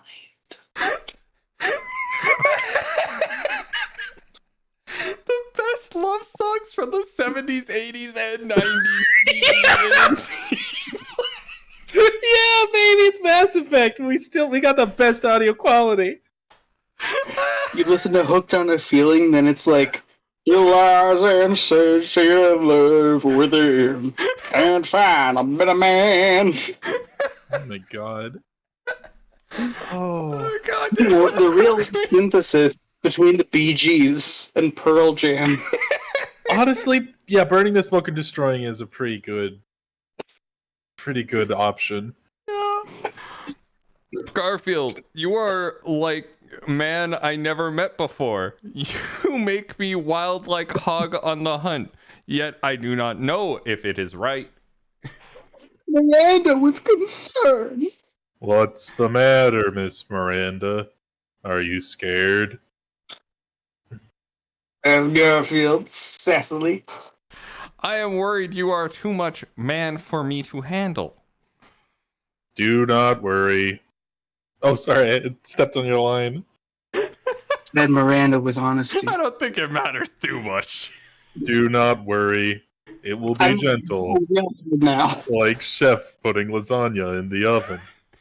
Said Garfield reassuredly. That would not be reassuring. Then Garfield, let us make love until the sun comes up. Said Miranda with lust in her eyes and face. With these words, Garfield and Miranda's embraced and made loving all night with energy of 1,000 galaxies. Dang. Be continued. Dang. Yeah, there are more chapters to this. There are 19 chapters to this. I think the worst part of it is I understood every single thing that was happening despite never playing Mass Effect. That really says something about, I guess, society. In the sequel, he breaks up with in chapter 2, I should say, he breaks up with Miranda, and then gets together with Edie and Tally. Dang. I don't know how to say this, but there's a point where a troll fic is like enough pretense for someone to actually give it. Yeah. Like, when this is it, if this is just the fanfic, this is a troll fic. If it has 19 chapters, it's really not. It's really not. Yeah, you worked on it absolutely. for 19. I'm gonna go to chapter 19 to see what they have. Return of the Man is what chapter 19 is called. Garfield apparently goes to an ethereal plane and starts like coming back and is enlightened. He then flirts with the Mistress of Time. And the Mistress of Time brings him back after they have some fun. I'm honestly just... Oh, Odie gets involved. Odie's... Ooh! Odie is the main character!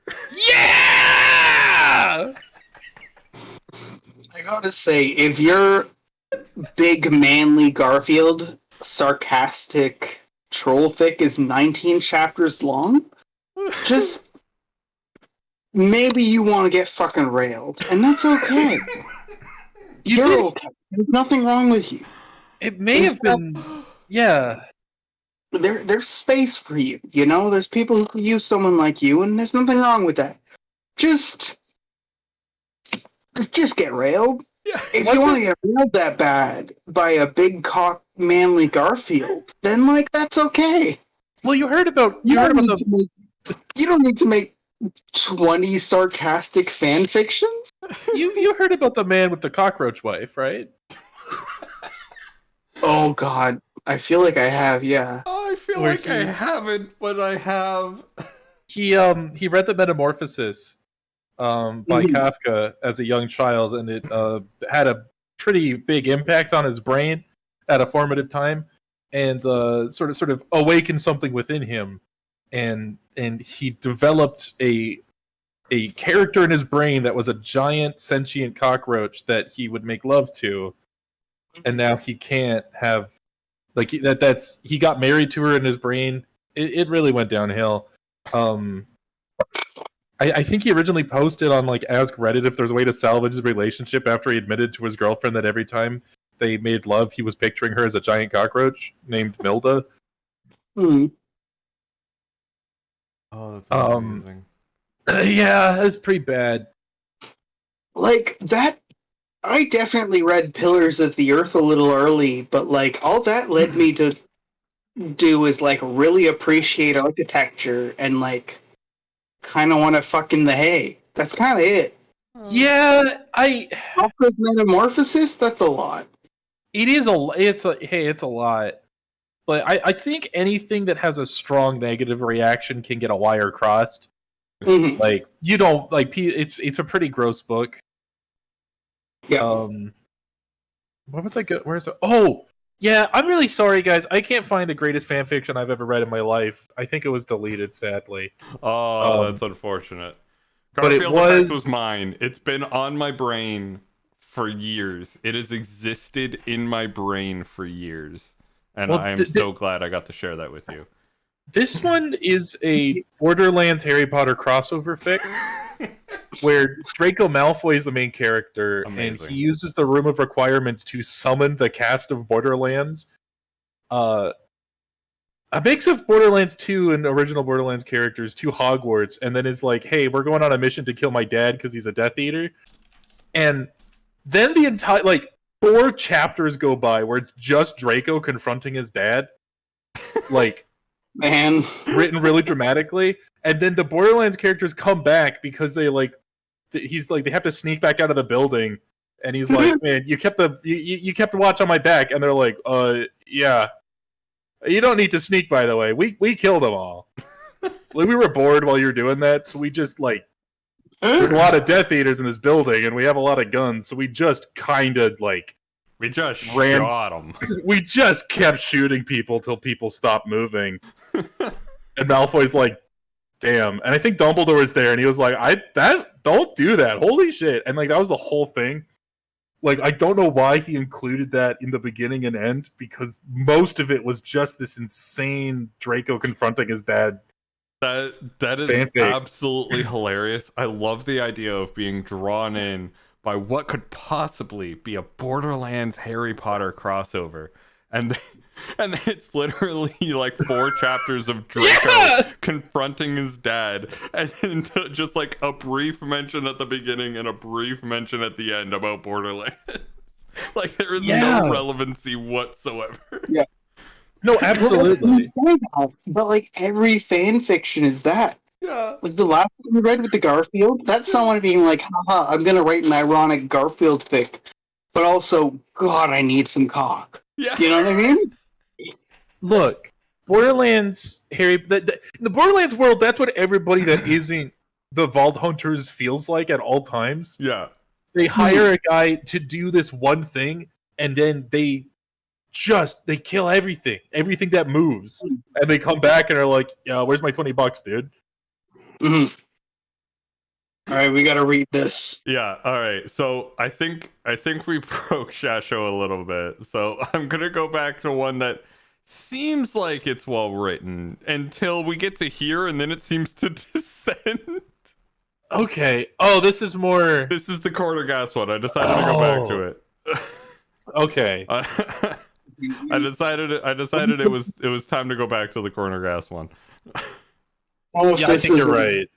Stream, but as occasional Ken and Wills, we have to do this again. I want to subject you to so much Sonic the Hedgehog. Oh, don't worry. There's a Sonic the Hedgehog in this. If you want, we can cover that after this. Wait, people are making fan fiction about Sonic the Hedgehog? I know, right? I don't believe it. Yeah, the Mass Effect one was terrible. Intentionally terrible, but terrible nonetheless. Man. Oh God. All right. I love when it's an ironic trollfic that secretly is actually just fan fiction, where Yeah. it's like, no, you're not trolling us, you're not making fun of us, you're just Yeah. publishing fan fiction, and Yeah. you need layers to protect yourself. Yeah. Yeah. So, it was a normal, sunny day in the small town, Dog River, Saskatchewan. The gentle summer breeze brought no warning of the madness soon to come. Down at the combination convenience store and gas station, Corner Gas, it was business as usual, with no customers in sight. The two workers busied themselves with other things. The short but peppy Wanda was engrossed in a crossword puzzle, while Brent, the owner of the gas station, read comic books. Abruptly, Lacey barged in from her next-door restaurant, the Ruby. She looked harried. God, the quality is so much higher in this I one. know. Why do you think Like, I I'm- wanted to be the narrator for this? Hey, Brent, take a look at this. Plopping a newspaper down on the counter, she stared at him expectantly. Brent set down his copy of Batman. Well, He considered, skimming the page. this is a good article. Very insightful. And flavorful. What? Lacey turned the paper around to read it for herself. Oh, She rolled her eyes, sighing. not the one about the pie contest, Brent. This one. Oh, but I like pie. He protested. His eyes lit up. Oh, does the Ruby have any new pie flavors? Just read it. Reading See, over even the... then, we were joking about how none of them have wacky voices. Yeah, none of them have But, like, wacky voices. None of them have wacky They are voices. human beings, and that is the best part of the show. They're just like guys. Yeah.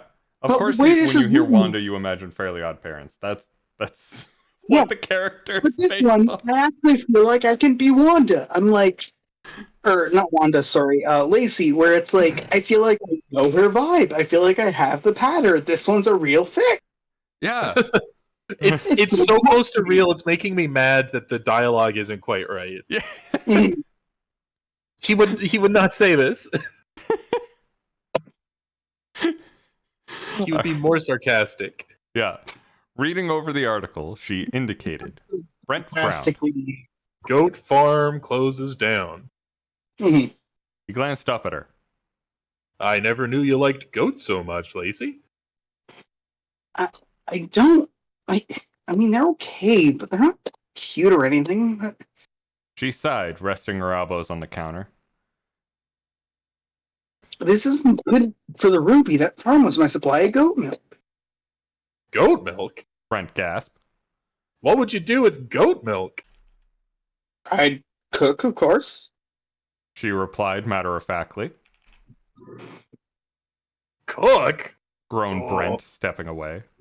Oh, excuse me. I think I'm gonna go lose my lunch. Who's Wanda? Is Actually, Ken? Wanda piped up. Goat's milk is is more easily digestible than cow's milk. It also has less lactose, making it good for people with lactose intolerance.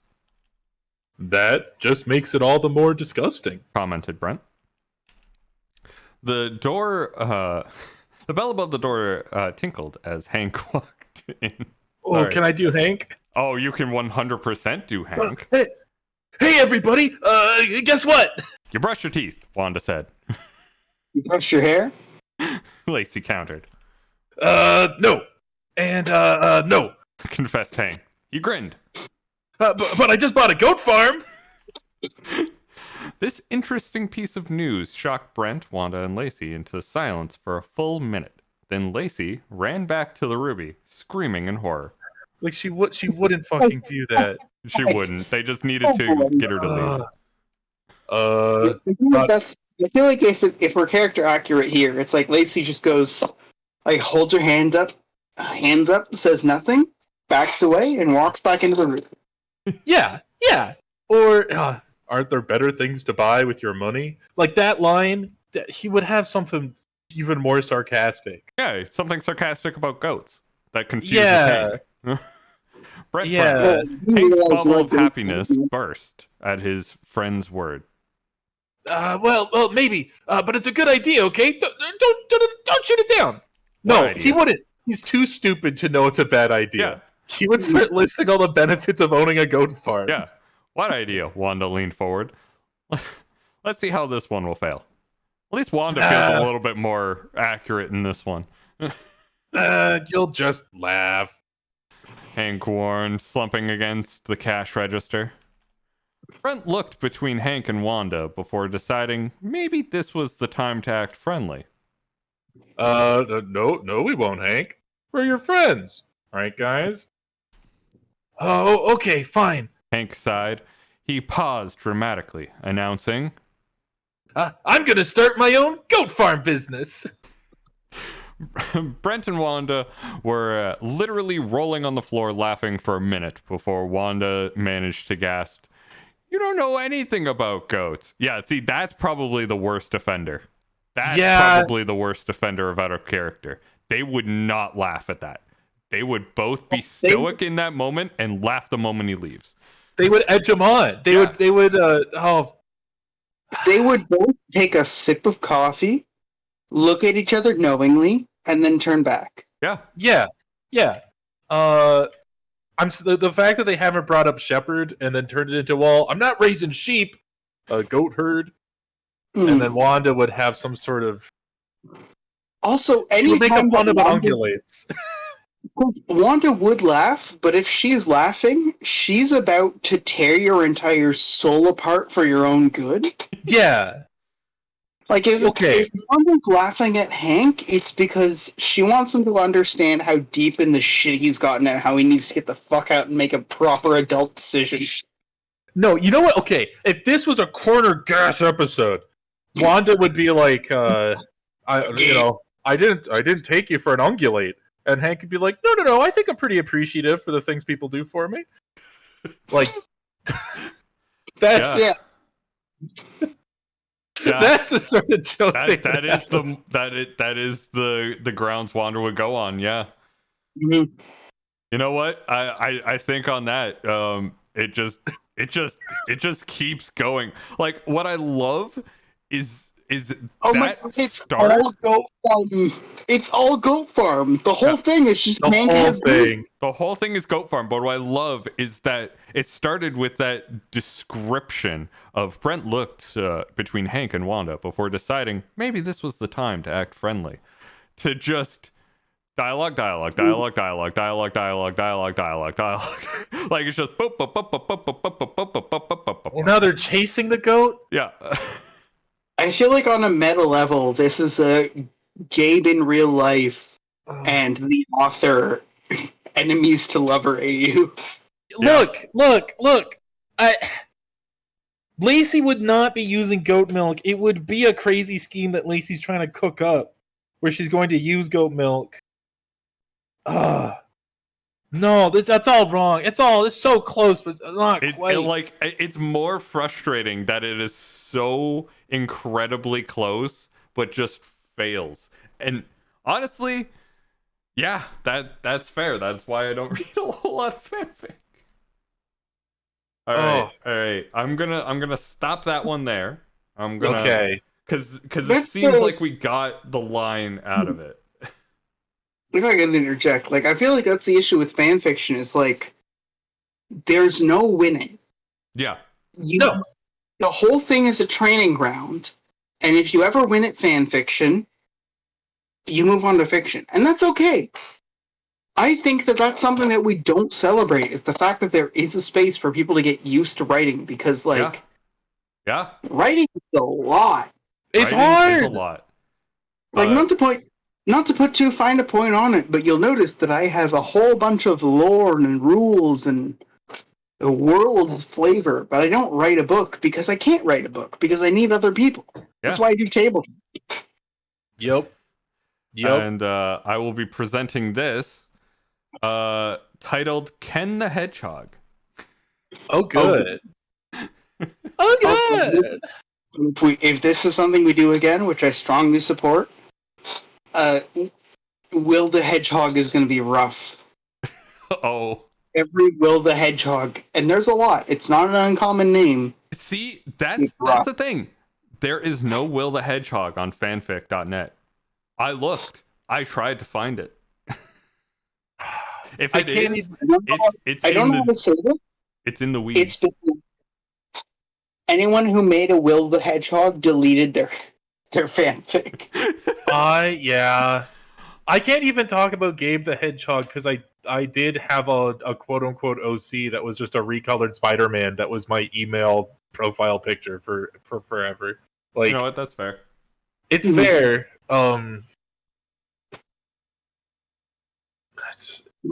My internet history is so weird because it's like I've never been there for the big intersocial things. It's always been individual. Like I did Pokemon recolors and like Game Maker for a while. Right. Oh hell yeah! You want to know what whiplash is? The definition of fucking whiplash? It's following Homestuck because you liked Problem Sleuth, getting bored, and then finding out after you got bored, it became the Homestuck fandom? You dodged a bullet there, friend.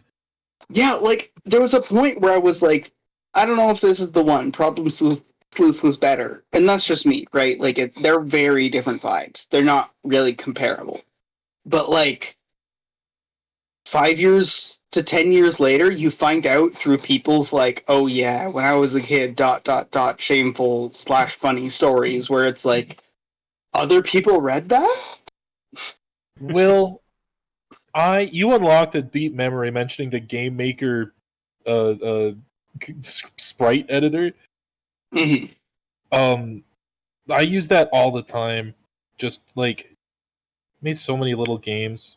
Oh, I made so many games. But I recently found an old hard drive that has everything I ever made on Game Maker. Oh no.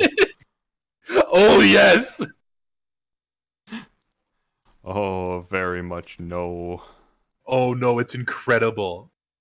I made a first-person shooter. I don't know how to describe it, but I feel like this one I was like, oh right, yeah, we were talking about this once, and that maybe Gabe shows up. And somehow between, oh yeah, we were going to do a fanfiction stream once, and the end of the stream, it's like, okay, so we got to redo our branding. This is KGW. And play all of Gabe's old Game Maker games on stream now. Yeah. Yeah, no, like honestly, I'd be down. There's some silly ones. There's some experimental ones. I'm mad about that because I know I don't have my files. They're just lost. Because, yeah, that's what I thought. I thought they were lost too. It's the saddest thing. Mm-hmm.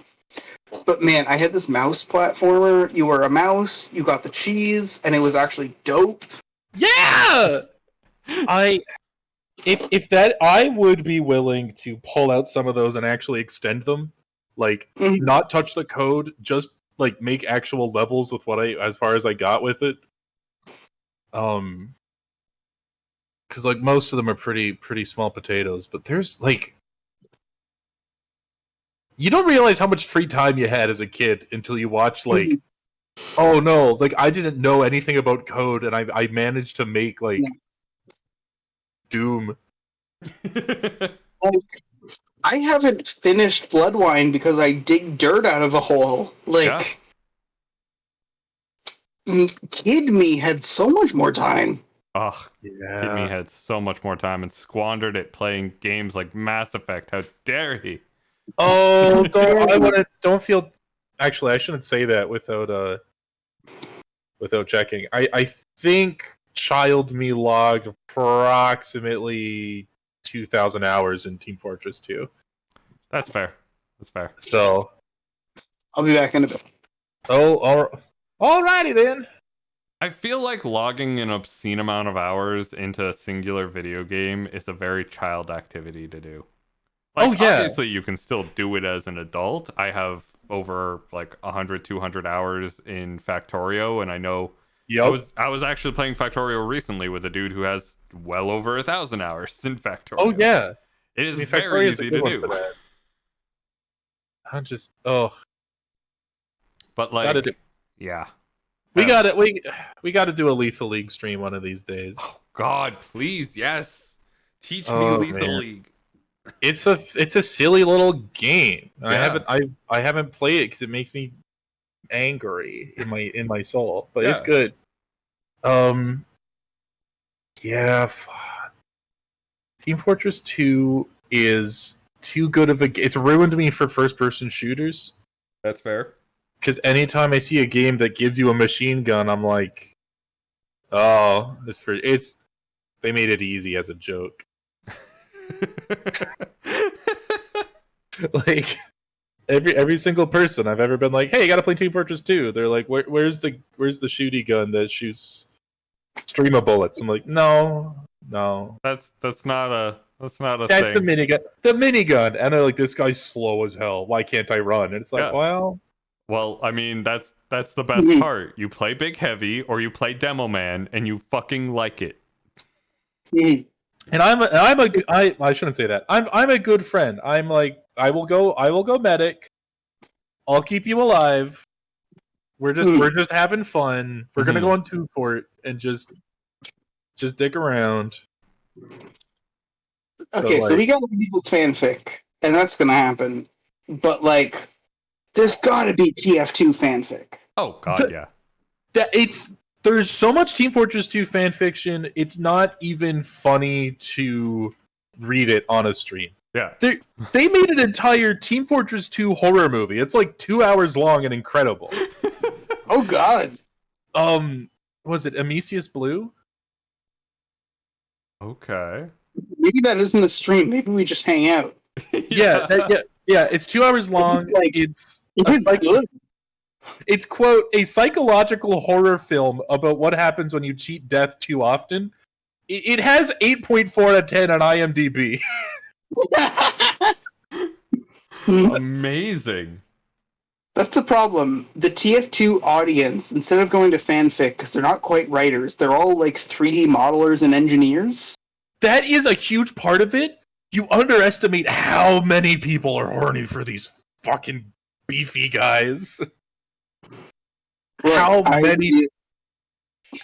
how many people want to kiss the scout? Scout, I would ask the scout how he's feeling. I would ask what he needs for aftercare. The things I would do for that scout. I want you to. Okay, I've googled it. Fanfiction.net. Also, Demo Man. Also, Demo Man. There are 2.4K fanfictions in the Team Fortress 2 category. I don't know how to explain it, but Demo Man has bottom energy. Yeah, Fair enough. He's kind of sort of like a cringe fail guy in a lot of ways. Demo Man seems like he's into weirdly extreme bottom kink. You know what I mean? Like the mask might be part of it. Oh no! Like his eye is canonically gone, and his eye socket is haunted. And every Halloween, a giant disembodied eyeball shows up trying to kill them all. Wait, have you read this fan fiction? Have you? Okay. But you've seen the Team Fortress 2 comics, eh? Some of them, yeah. Like they go hard. They're really good. They will never finish the last one because they hate me personally. No, like legitimately. I've never seen. There's a picture that's like banned pizza place orders, and someone took a picture, and some of them it's like refuses to pay, like blah blah blah, and then one of them is just steak hoagie large pizza. It's not part of the meme. It's just a mystery. It's like why is steak hoagie large pizza banned? Is that? But more context, please. Yes, please. Oh my. Okay. Fun fact: do you know the Team Fortress 2 announcer lady? Vaguely. You know like what she looks like? Not really. No. You've seen her in the comics? No, I have. Nope. My interaction with the TF2 community, Gabe, is. Yep. I'm gonna tell you to straight. I have played roughly 2 hours of Team Fortress 2. Oh, you're missing out. I enjoyed it. It was great. I didn't have anyone to play with, and that kind of like lost it for me. So I consider it a great shooter, lots of fun, would play again, need a friend. Anyway, I will be that friend. Outside of the video game, Yep. my interaction with the TF2 community has been with shitposts. Yep. Music videos involving Knower. Yep. That one's great. Anonymous is incredible. And a porn company that puts the Scout in every single one of their videos. That's incredible. That does not narrow it down. That does not narrow things down at all, but that is my interaction with Team Fortress 2. So no, I have not read the comics. Okay, the Team Fortress 2 announcer lady is crucial to the plot. She was a fan character. Someone just was like, "Oh, this weird little, like the weird voice of this lady. This is what she might look like," and Valve was like, "That's what she looks like now." Mm-hmm. It's just canonical. The fact that the fact that Spy is Scout's dad was a joke that showed up in so many fan fictions, and Valve made it canonical in the comics for seemingly just shits and giggles. If you count workshop creations like fan-made hats, fan-made maps, at this point, literally fan-made bug fixes as fan works, fan fiction. Team Fortress 2 is more fan fiction than canonical at this point. Yeah. Like, they introduced they introduced one new game mode recently, and the other incredible game mode that came out a few years ago. Like, fans made it. Fans were like, "What if we did this?" And Valve's like, "That kicks ass. Put it in the game." Like, right, bananas.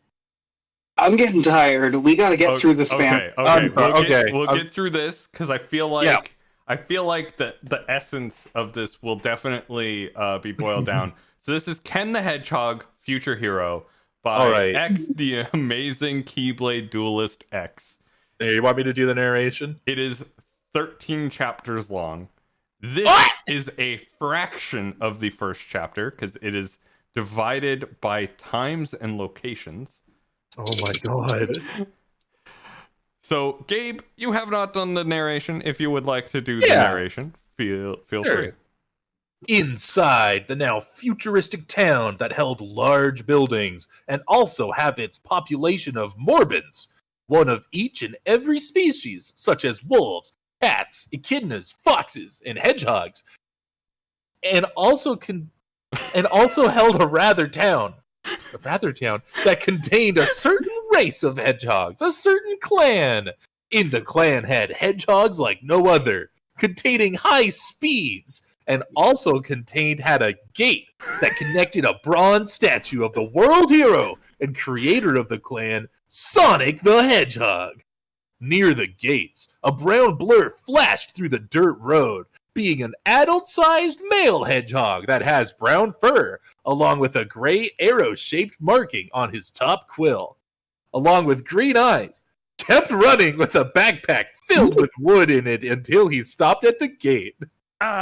It's good to be home, the hedgehog said as he started to slow down and began to walk, seeing the Morbins doing their jobs while some saw and waved at him, to which he waved back.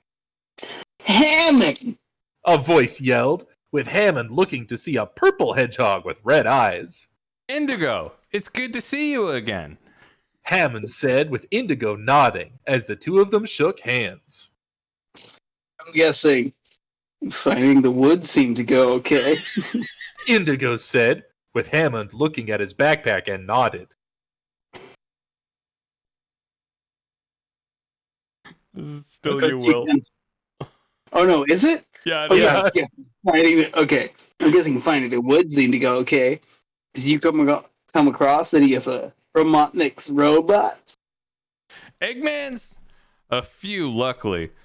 You know I can take care of myself. I am the clan's main protector. Plus, with all that he's pulling, only using his little toys, it'll take him a long time before he can outsmart me. Hammond said, with Indigo chuckling a little bit.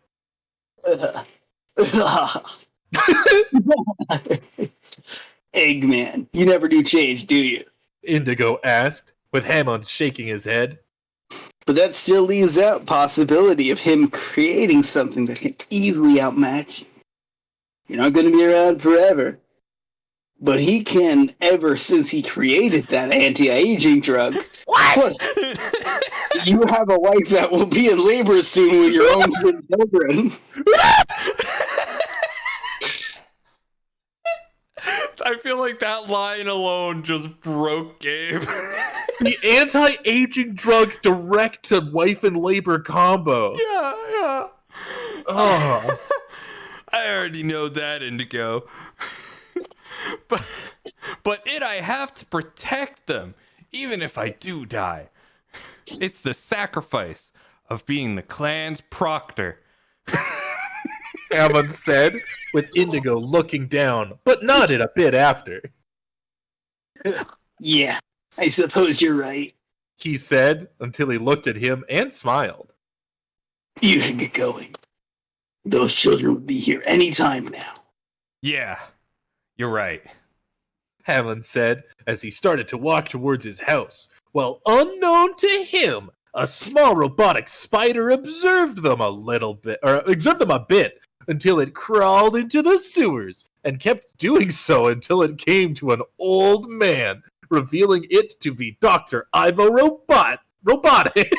Dr. Ivo Robotic, now wearing a white lab coat and white hair on his mustache, sitting near a large computer, and saw the spider.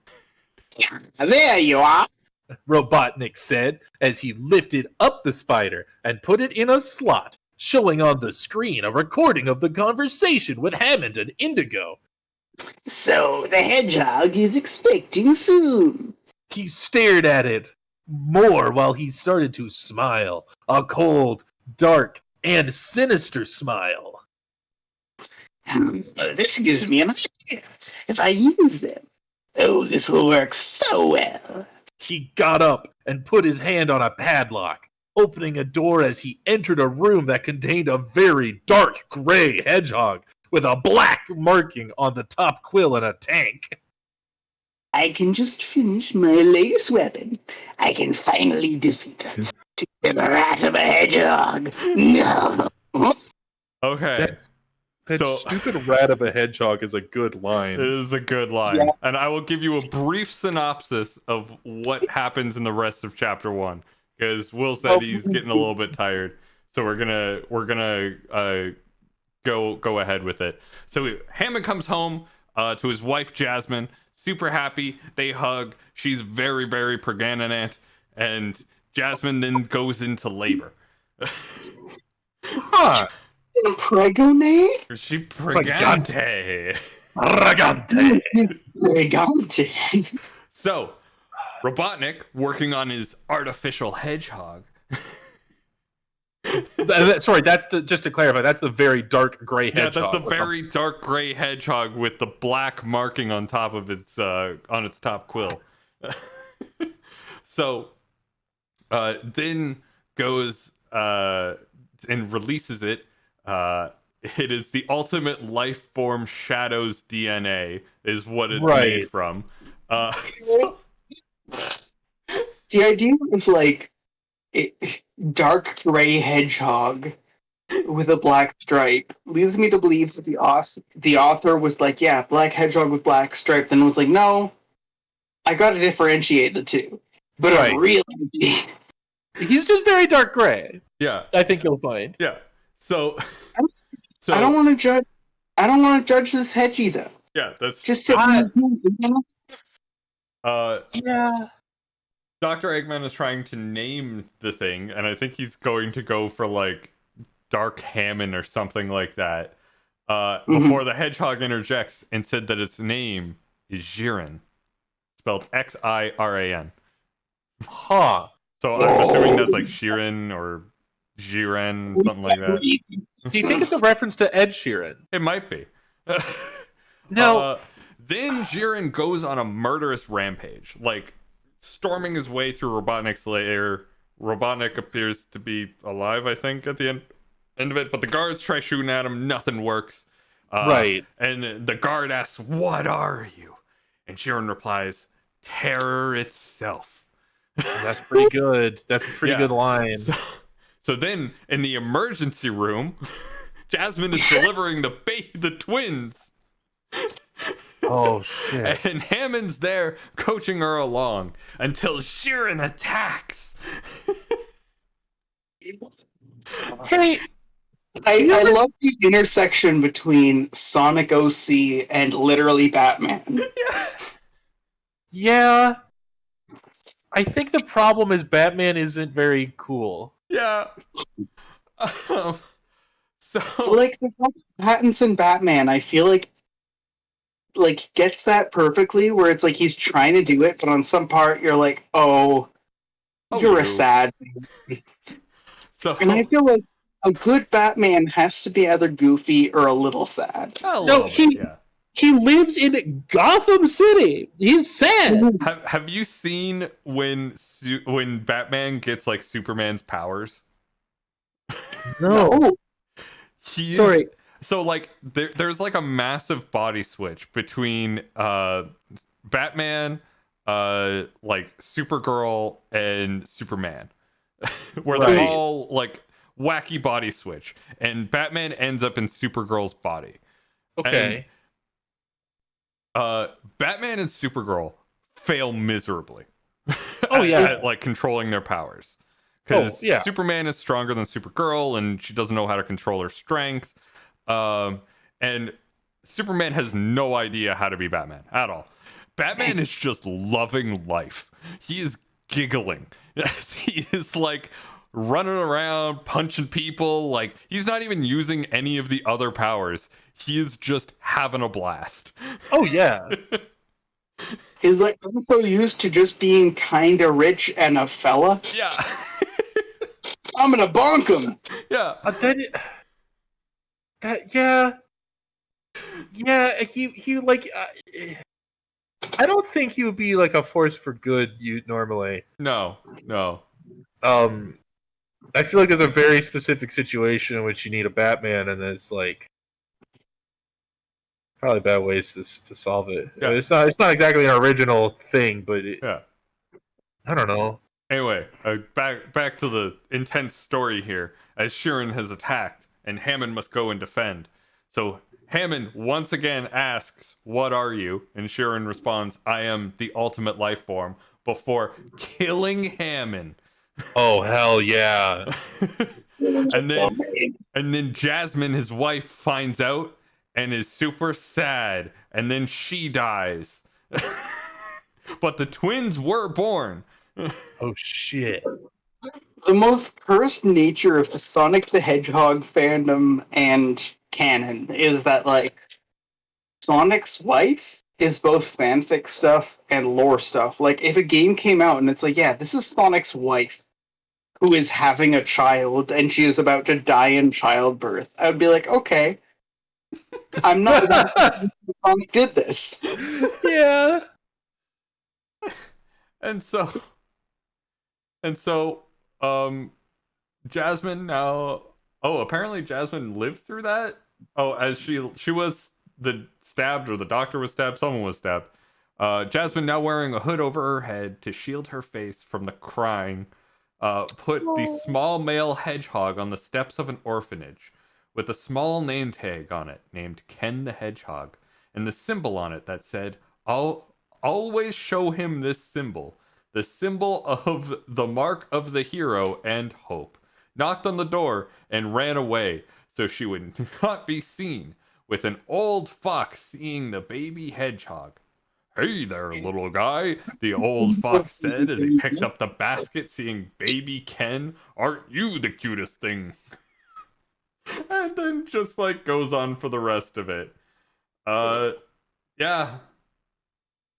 She also goes to another orphanage with the other baby with the name tag of Yoon, and does the exact same thing. I don't know why she sent them to two different orphanages. I really have no idea. That seems impractical. We have to read this entire fanfic, don't we? Oh yeah. No, there are layers to this. It's 13 chapters and it has one review. One review. The one review says, "Awesome story. Keep up the awesome work. I hope you do crossovers with your stories and other future stories." So, Yeah. this is something that this person has written a lot of fanfic. Oh yeah. As well as a sequel, Ken the Hedgehog 2, A Rise of Robotnik. Oh. Please tell me there's a number 3, The Last Hedgehog. Well, no, but there is Ken the Hedgehog versus 13, which is part 1 and 2 of the 13 saga, and Ken the Hedgehog Return to 13, last installment. Oh, we're ready. I also want to point out that these are multi-chapter products. Yeah. Oh yeah. With all of them being like 17 chapters, 22 chapters. Like, these are works. Damn.